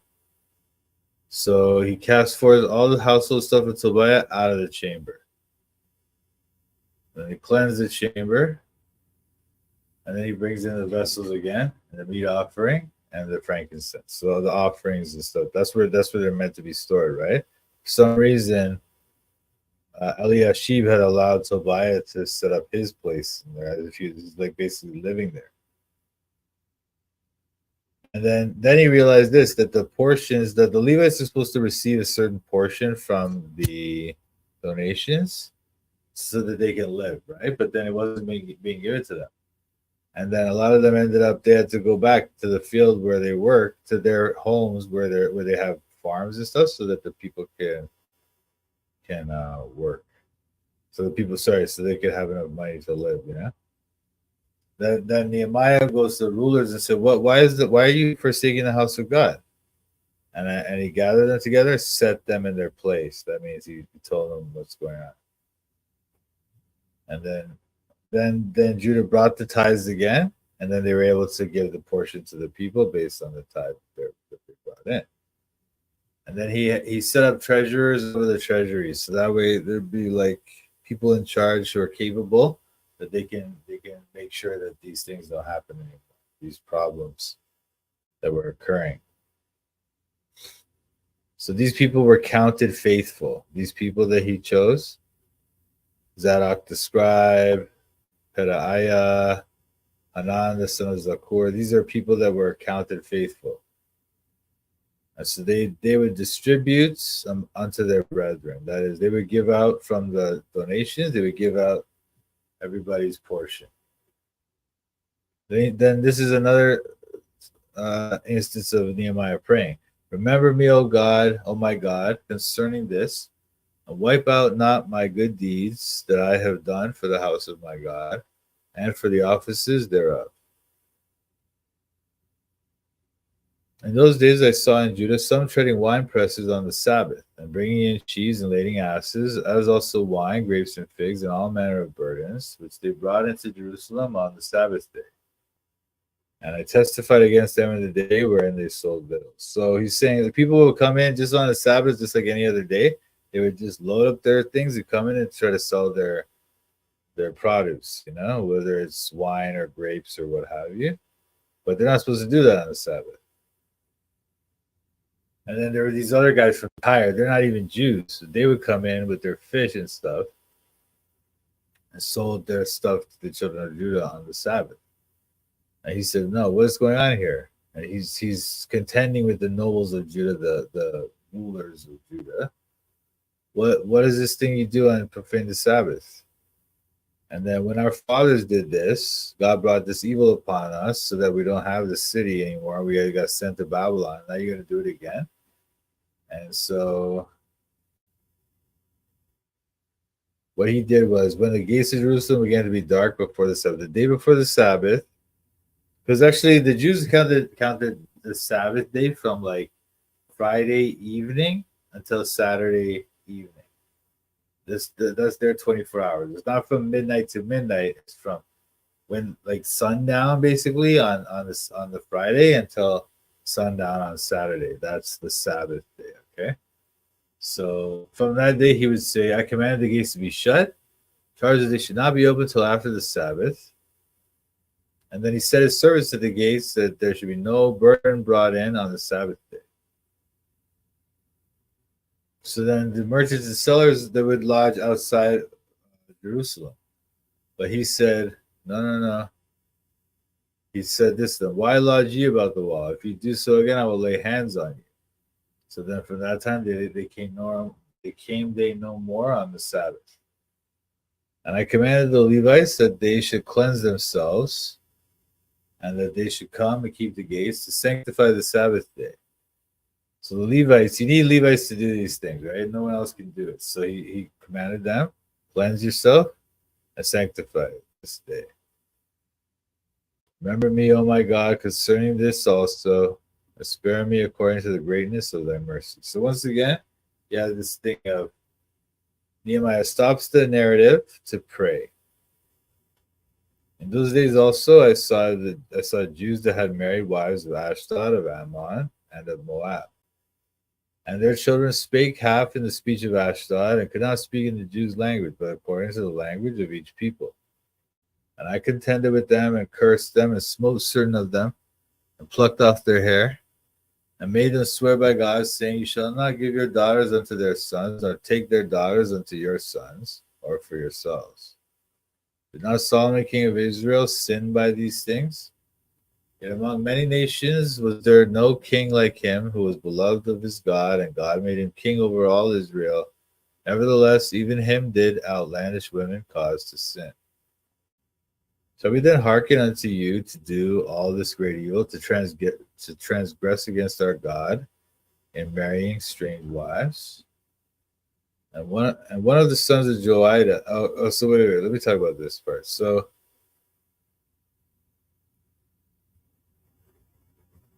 So when these guys were coming up now, their children, these guys had married these women from these places: Ashdod, the Ashdodites, the Ammonites, and the Moabites.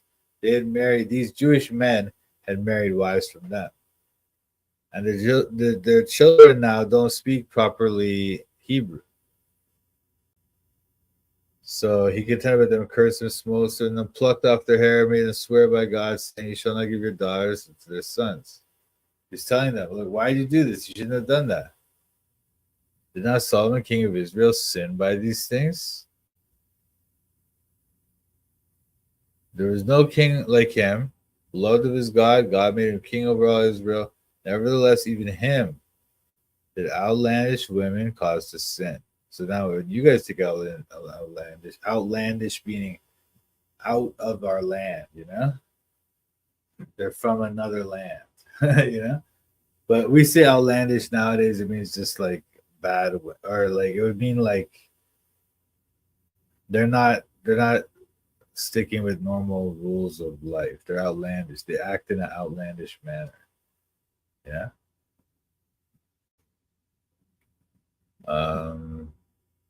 So then he's saying, look, it caused even him to sin. So then are we going to hearken unto you to do all this great evil, to transgress against our God and marrying strange wives? Now, and one of the sons of Joiada, the son of Eliashib, the high priest, was son-in-law to Sanballat the Horonite. Therefore I chased him from him. Sanballat the Horonite was that person who's always causing Nehemiah problems, and he was working with the governor. He's part of the governor's court, and he's always causing Nehemiah problems. And he even tried to attack them and kill them when they were building up the wall. And then here's Nehemiah praying again. Remember them, O God, because they have defiled the priesthood and the covenant of the priesthood and of the Levites. Thus cleanse thy them from all strangers. Sorry, guys. Thus cleansed I them from all strangers, and appointed the wards of the priests and the Levites, every one in his business. And for the wood offering at times appointed, and for the first fruits, remember me, O my God, for good. So he's just saying, look at all the work he's done, and he's just saying, remember me, God. Remember this work that I've done for you. Remember me for good as you continue on. And that is the book of Nehemiah. Let me just read this part too. So he got rid of this person because he was the son-in-law to Sanballat. And then he says, remember that because they defiled the priesthood and of the covenants. Thus cleansed I them from all strangers and appointed the wards of the priests and the Levites, every one in his business. And for the wood offering at times appointed, and for the first fruits. So he got rid of all the strangers, all the weird stuff, all the foreigners that are trying to marry in or whatever, got rid of all that stuff. And then he set up everything so there'd be the right people and the right sacrifices, offerings, and everything. And then set it up, and then that was his work. He says, remember me, oh my God, for good. So that was it. That's the book of Nehemiah, guys. We did it. We did it. We made it. Now, Esther. This book is crazy too. I love this book. Does anybody know anything about Esther? Let me know. Okay. Now, this is the name of this king, Ahasuerus. Some people say that Esther happens after or slightly before Nehemiah, or some people say it happens slightly after. I think it happens probably slightly after. But it's back in Persia. It's in Persia, you know. So it's probably right around the same time, because I think this is the same king. The Book of Esther calls him Ahasuerus, but Ahasuerus is probably the word Xerxes in English. And you remember the king from Nehemiah was Artaxerxes. So I think it might be the same king, but that's also debated as well. Different scholars have different opinions about this. So, but I'll just read you this. Well, let me see. I guess I should read. I guess I should read the first part. Okay, I'll read the first part, then we'll talk about it. Now it came to pass in the days of Ahasuerus, that is, this is Ahasuerus, which reigned from India even unto Ethiopia, over 127 provinces.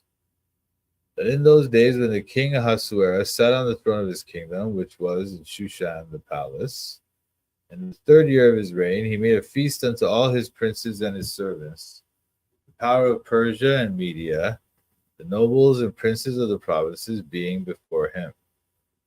And when he showed the riches of his glorious kingdom and the honor of his excellent majesty many days, even 180 days, And when these days were expired, the king made a feast unto all the people that were present in Shushan in the palace, both unto great and small, 7 days, in the court of the garden of the king's palace, where were white, green, and blue hangings fastened with cords of fine linen and purple to silver rings and pillars of marble.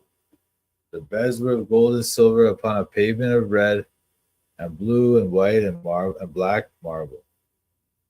And they gave them drink in vessels of gold, the vessels being diverse one from another, and royal wine in abundance according to the state of the king. And the drinking was, according to the law, none did compel.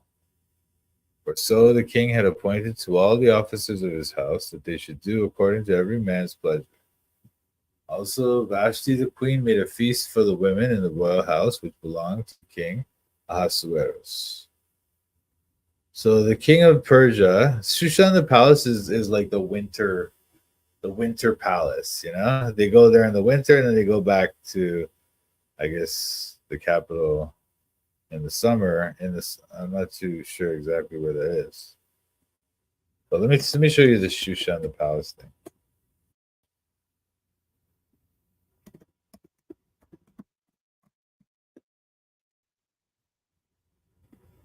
Wow.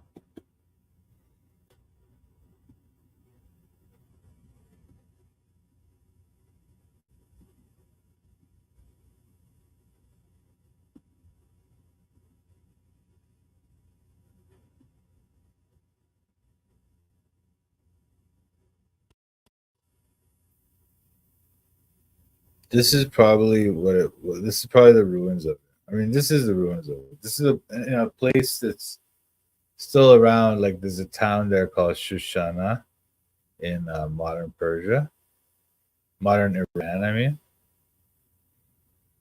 On the outskirts of the city of Shush in western Iran lies the remains of Shushan, the winter palace of the kings of Persia, and the settings of the Bible book of Esther. So in the winter, they would come here to this palace. This is probably the king's apartments, this part. But remember when remember I was going to tell you guys about how the river and stuff. So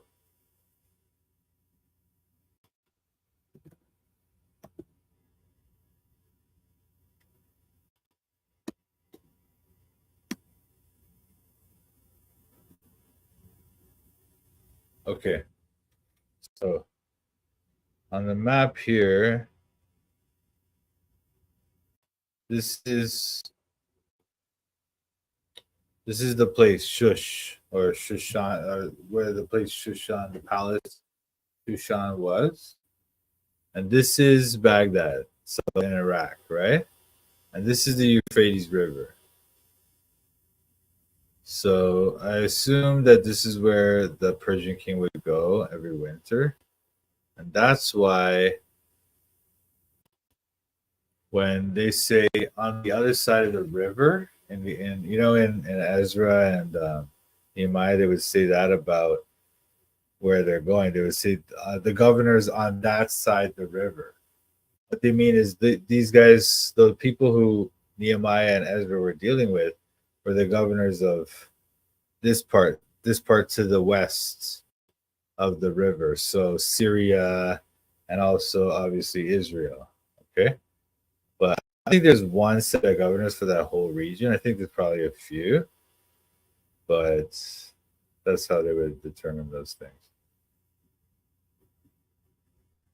Sorry, this one's going a bit long. Maybe I should just or let me finish this chapter. So that was how they figured out those things, okay?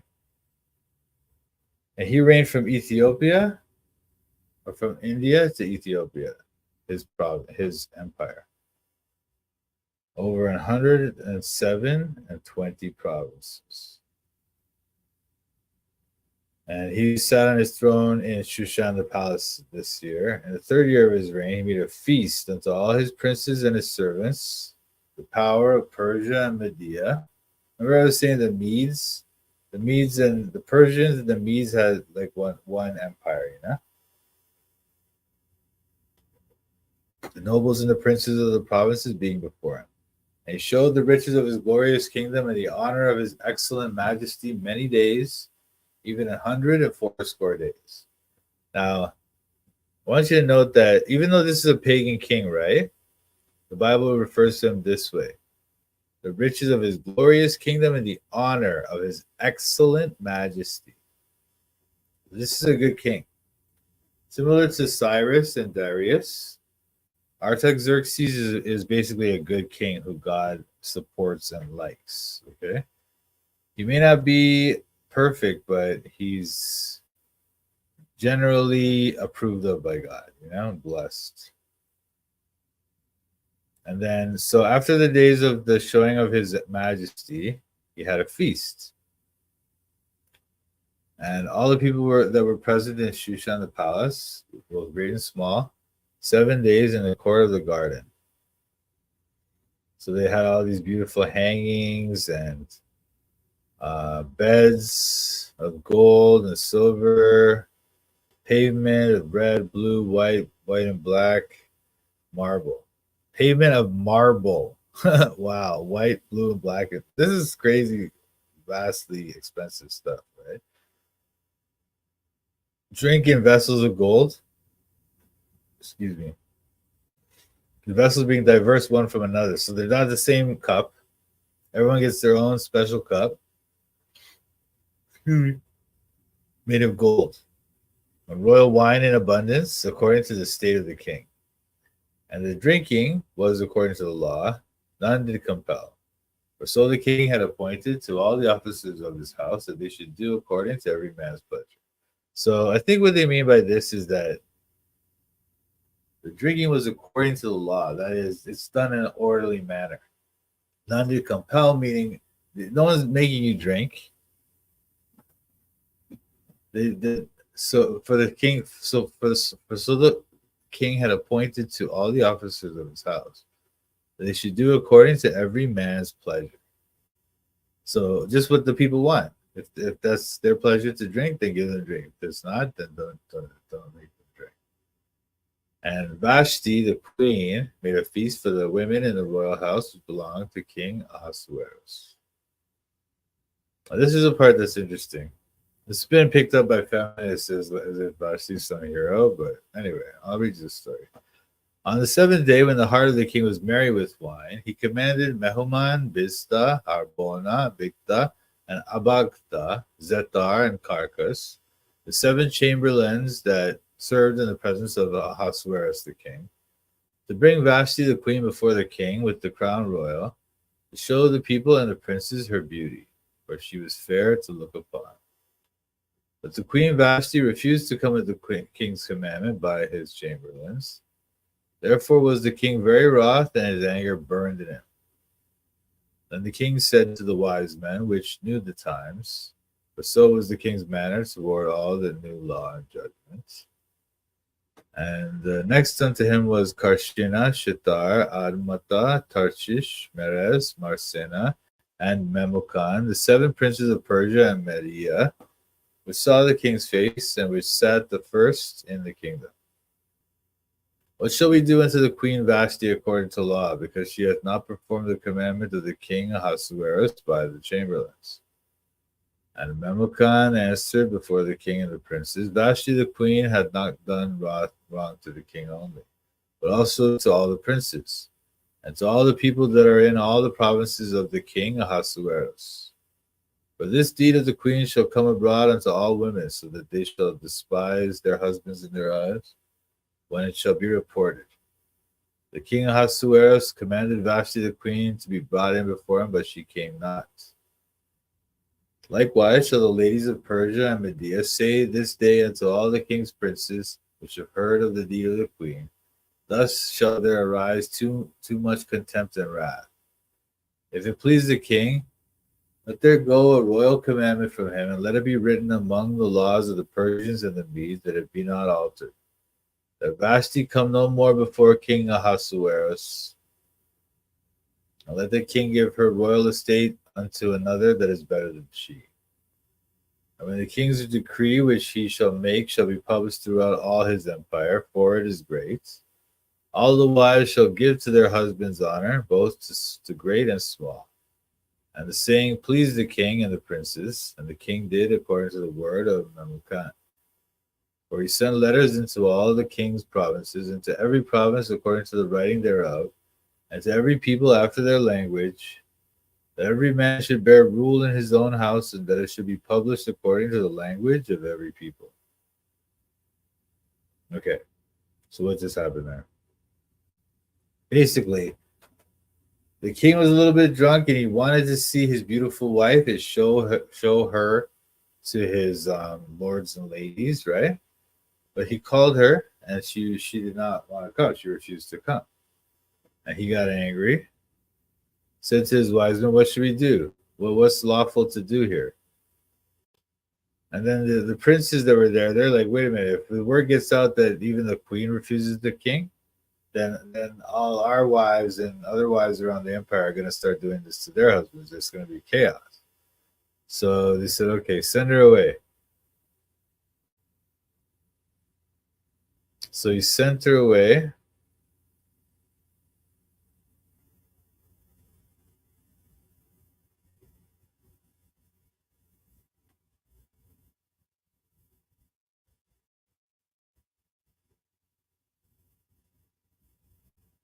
That Vashti come no more before King Ahasuerus.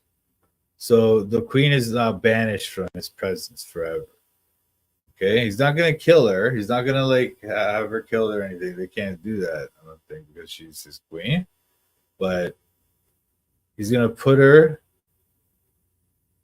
and he's going to put her away, basically. You know, like the way, kind of similar to the way David left Michal. You know, he just left her. He just didn't. He never touched her as a wife ever again.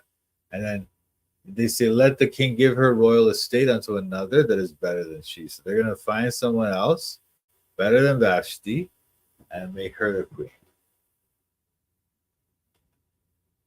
So I'm going to read one more chapter here, guys.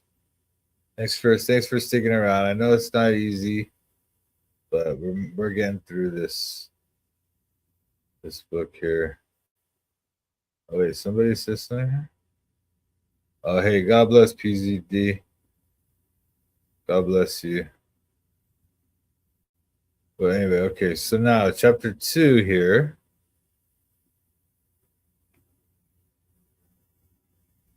This is interesting stuff. I wonder if we should wait till next week. I'll wait till tomorrow. But then tomorrow when I get through the whole rest of the book. So I'm going to read this one more chapter, okay? Let's just try to get through it. Okay. So the king is sent away Vashti, or he's about to. After these things, when the wrath of King Ahasuerus was appeased, he remembered Vashti and what she had done, and what was decreed against her. Then said the king's servants that ministered unto him, let there be fair young virgins sought for the king. Let the king appoint officers in all the provinces of his kingdom, that they may gather together all the fair young virgins unto Shushan the palace, to the house of the women, unto the custody of Hegai the king's chamberlain, keeper of the women, and let their things for purification be given them. And let the maiden which pleaseth the king be queen instead of Vashti. And the thing pleased the king, and he did so.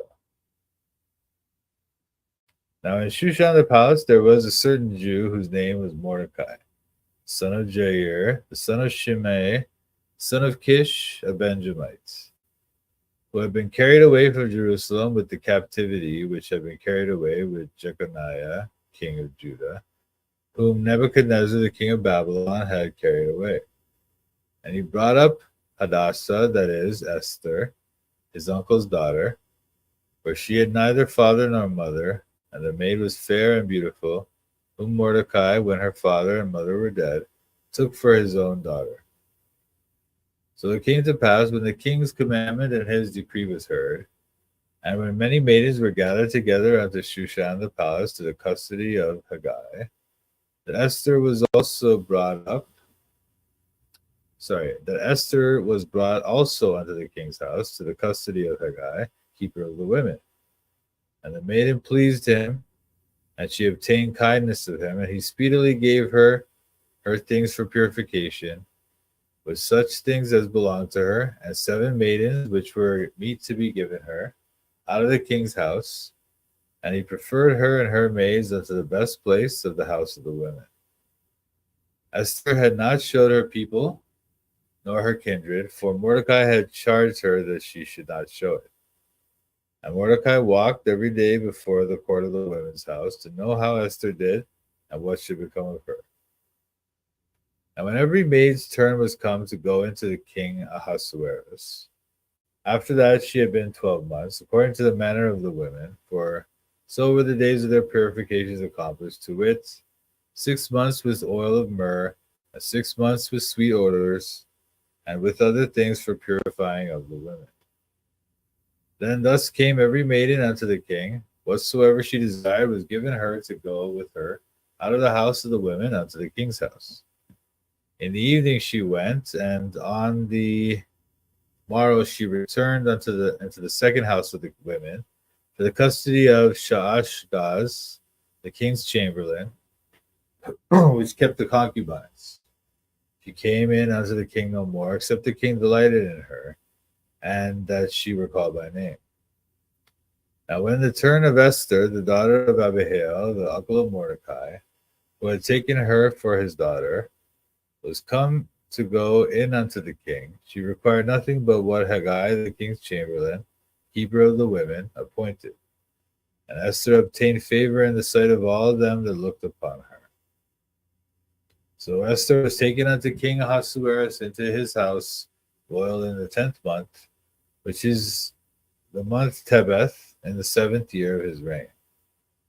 And the king loved Esther above all the women, and she obtained grace and favor in his sight more than all the virgins, so that he set the royal crown upon her head and made her queen instead of Vashti. Then the king made a great feast unto all his princes and his servants, even Esther's feast. And he made a release to the provinces and gave gifts according to the state of the king. Okay. So what just happened here? So as we read in the last chapter, Ahasuerus has sent away Vashti. And then here he remembers her, what she had done, and what was decreed against her. Then said the king, servants that ministered unto them, let's bring these fair young virgins so that we can find a new wife for the king. And so they appointed officers in all the provinces of the kingdom to gather the fair young virgins of the Shushan of the palace to the house of the women, unto the custody of Haggai, the king's chamberlain. So they would bring these women in and stay with this guy, the king's chamberlain, keeper of the women. And then they would give their things for purification. So they would have their own little customs for how these women had to be purified. It would take some time, apparently, right? And the maiden which pleaseth the king will be queen instead of Vashti. The thing pleased the king, and he did so. And then there was a certain Jew, his name was Mordecai, living in Shushan. And he's the son of Jair, a Benjamite, son of Kish. And he was carried away from Jerusalem with the captivity, which had been carried away with Jeconiah, king of Judah.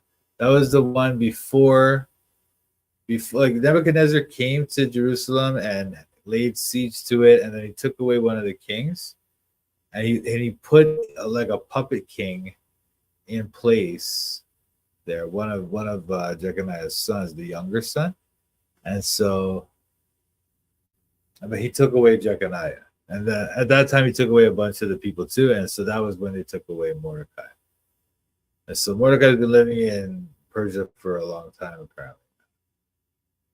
And he brought up Hadassah, that is Esther, his uncle's daughter. Actually, you know what? Now that I think about it, because if Mordecai was there from the time of Jeconiah being taken away,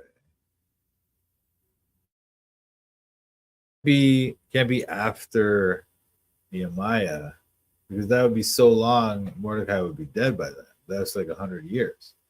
So maybe Esther is before Mordecai, before Nehemiah. But there's different theories about that. So maybe we'll talk about that next time tomorrow. And he brought up Hadassah, that is Esther, his uncle's daughter, because he brought up Hadassah is her name, and I guess in the Hebrew, Hadassah, and the Esther. I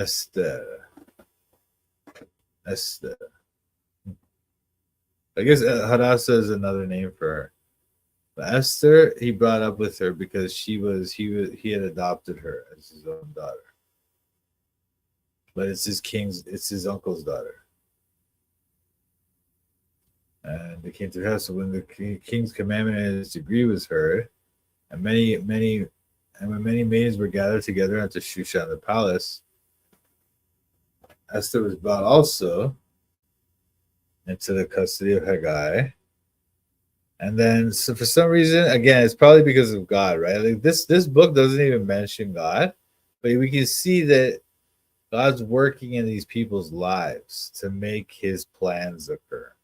And one of the things you can see is the way Esther is blessed everywhere she goes. It's because God is using her, right? And so here, just like with Joseph, wherever Joseph went anywhere, the person would put them in charge and would just love Joseph. Similarly, Esther's wherever she's being put, people love her. And so the Haggai, the keeper of the women, he loves her, gives her all the things, gives her the blessed place, gives her 7 maidens for servants, and so she's set. And she doesn't show people that she's a Jew. She doesn't tell people about that because Mordecai told her not to show it. And Mordecai used to walk around in front of the court of the women trying to get word about what's going on with her, right? He'd go every day. But when the maiden's term was, they would go, after 12 months, they would go in front of the king. Okay? Because they need 6 months to purify with oil of myrrh and 6 months with sweet odors. Then thus came every maiden unto the king. Whatsoever she desired was given her to go with her out of the house of the women unto the king's house. In the evening she went, and on the morrow she returned into the second house of the women, to the custody of Joashgaz, the king's chamberlain, which kept the concubines. Came in unto the king no more, except the king delighted in her, and that she were called by name. So if a woman came to the king and then he sent her out, she wouldn't come back in unless the king delighted in her, and called her by name. Okay? Now when Esther came, she required nothing but what Haggai, the king's chamberlain, the keeper of the women, appointed. So she just took whatever she was given by the king's chamberlain, she took. But she obtained favor in the sight of all of them that looked upon her. So she was taken into King Ahasuerus into his royal house in the 10th month, which is the month Tebeth, in the 7th year of his reign. But the king loved Esther above all the women, and she obtained grace and favor in his sight more than all the virgins, so that he set the royal crown upon her head and made her queen instead of Vashti. And he made a great feast, Esther's feast. And he made a release to the provinces and gave gifts according to the state of the king. So it was very great celebration for this. I thought about Melchizedek when you read verse 7. Let me think about this. But it's still not quite the same. Okay.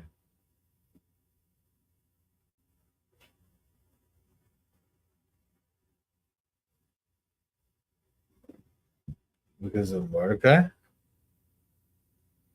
Are you talking about chapter 1, verse 7?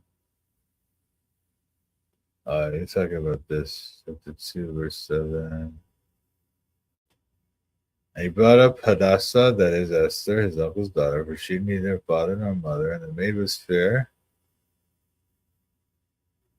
and beautiful. Who Mordecai, when her father and mother was dead, took for his own daughter. similar to, what do you mean is the fact that yeah, neither father nor mother. Yeah, I was gonna say that. Yeah, yeah. But then she actually did have a father and mother. It's just that they died, right? But yeah, it's interesting that you say that.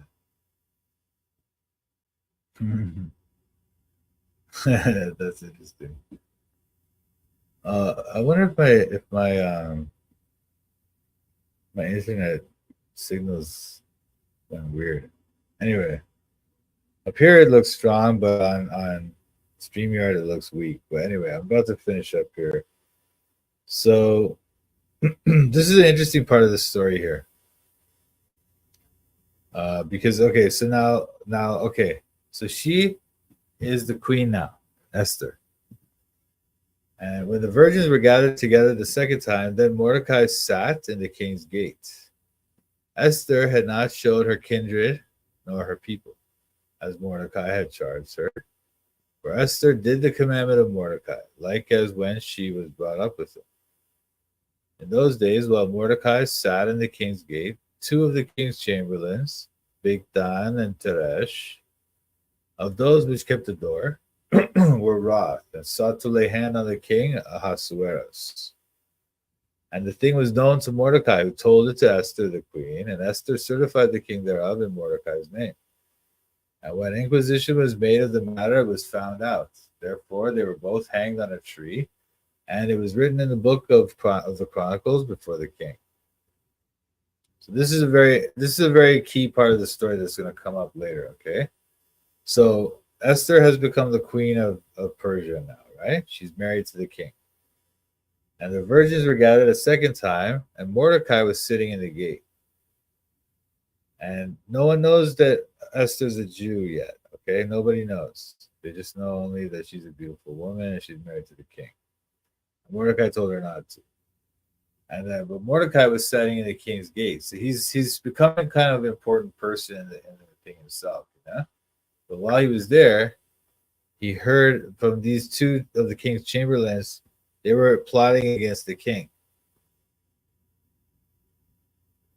But the thing was known to Mordecai, who told it to Esther, the queen. He told her, and she went and told the king, and told the king that it was Mordecai who told her about it.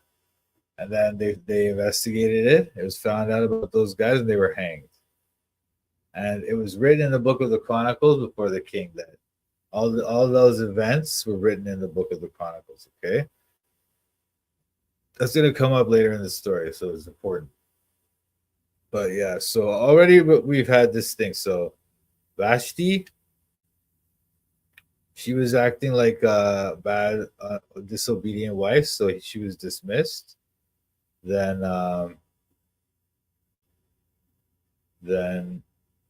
Esther becomes queen.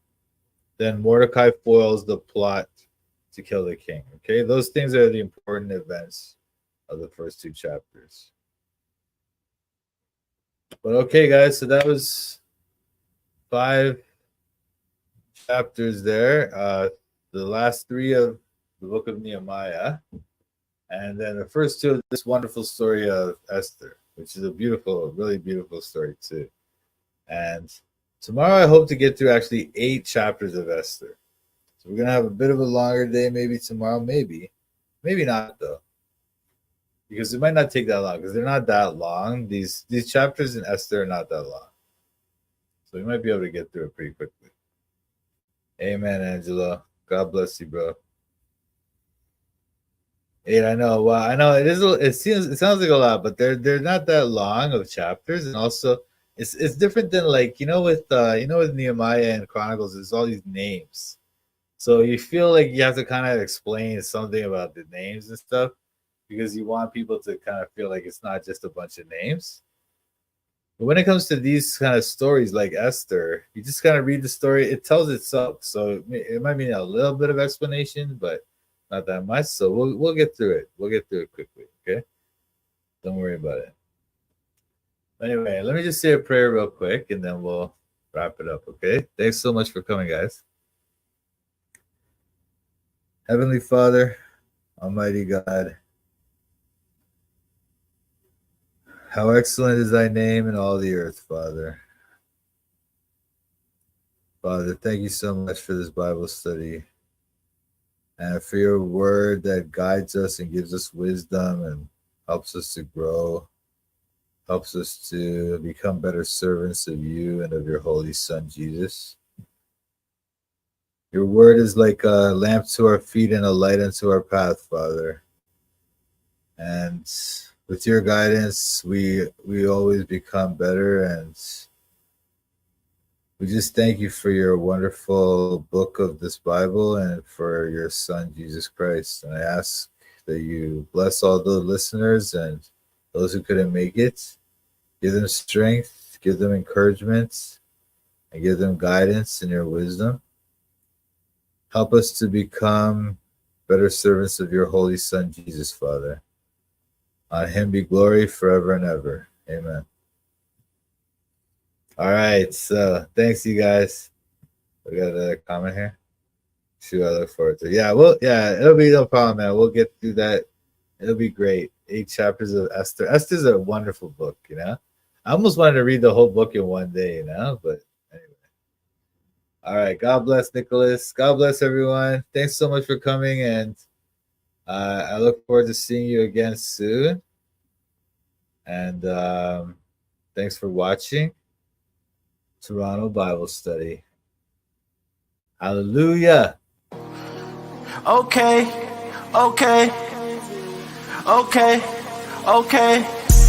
I'm studying the Bible in Toronto.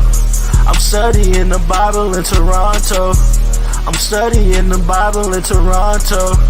I'm studying the Bible in Toronto. Studying the Bible with Mike, Sam, Pat. These other YouTubers are just so trash. Hit the thumbs up if you want to support. Go follow Mike as he follows the Lord. I'm studying the Bible in Toronto. I'm studying the Bible in Toronto. I'm studying the Bible in Toronto. I'm studying the Bible in Toronto. You better watch out, Mike's calling out the shills. If you're not free grace, you need to sit down and chill. We're not hyper grace, you know we keep it real. Eternally secure, you know that we're sealed. We don't back low, we're not workspace heretics. Mike's not in it for the money, trying to get a lick. They out here selling their souls for a couple clicks. Becoming Freemasons so they can't just get rich. I'm studying the Bible in Toronto. I'm studying the Bible in Toronto. I'm studying the Bible in Toronto. I'm studying the Bible in Toronto. Shout out to Mike, Sam, Pat. Check out his channel, Toronto Bible Study. Subscribe and like.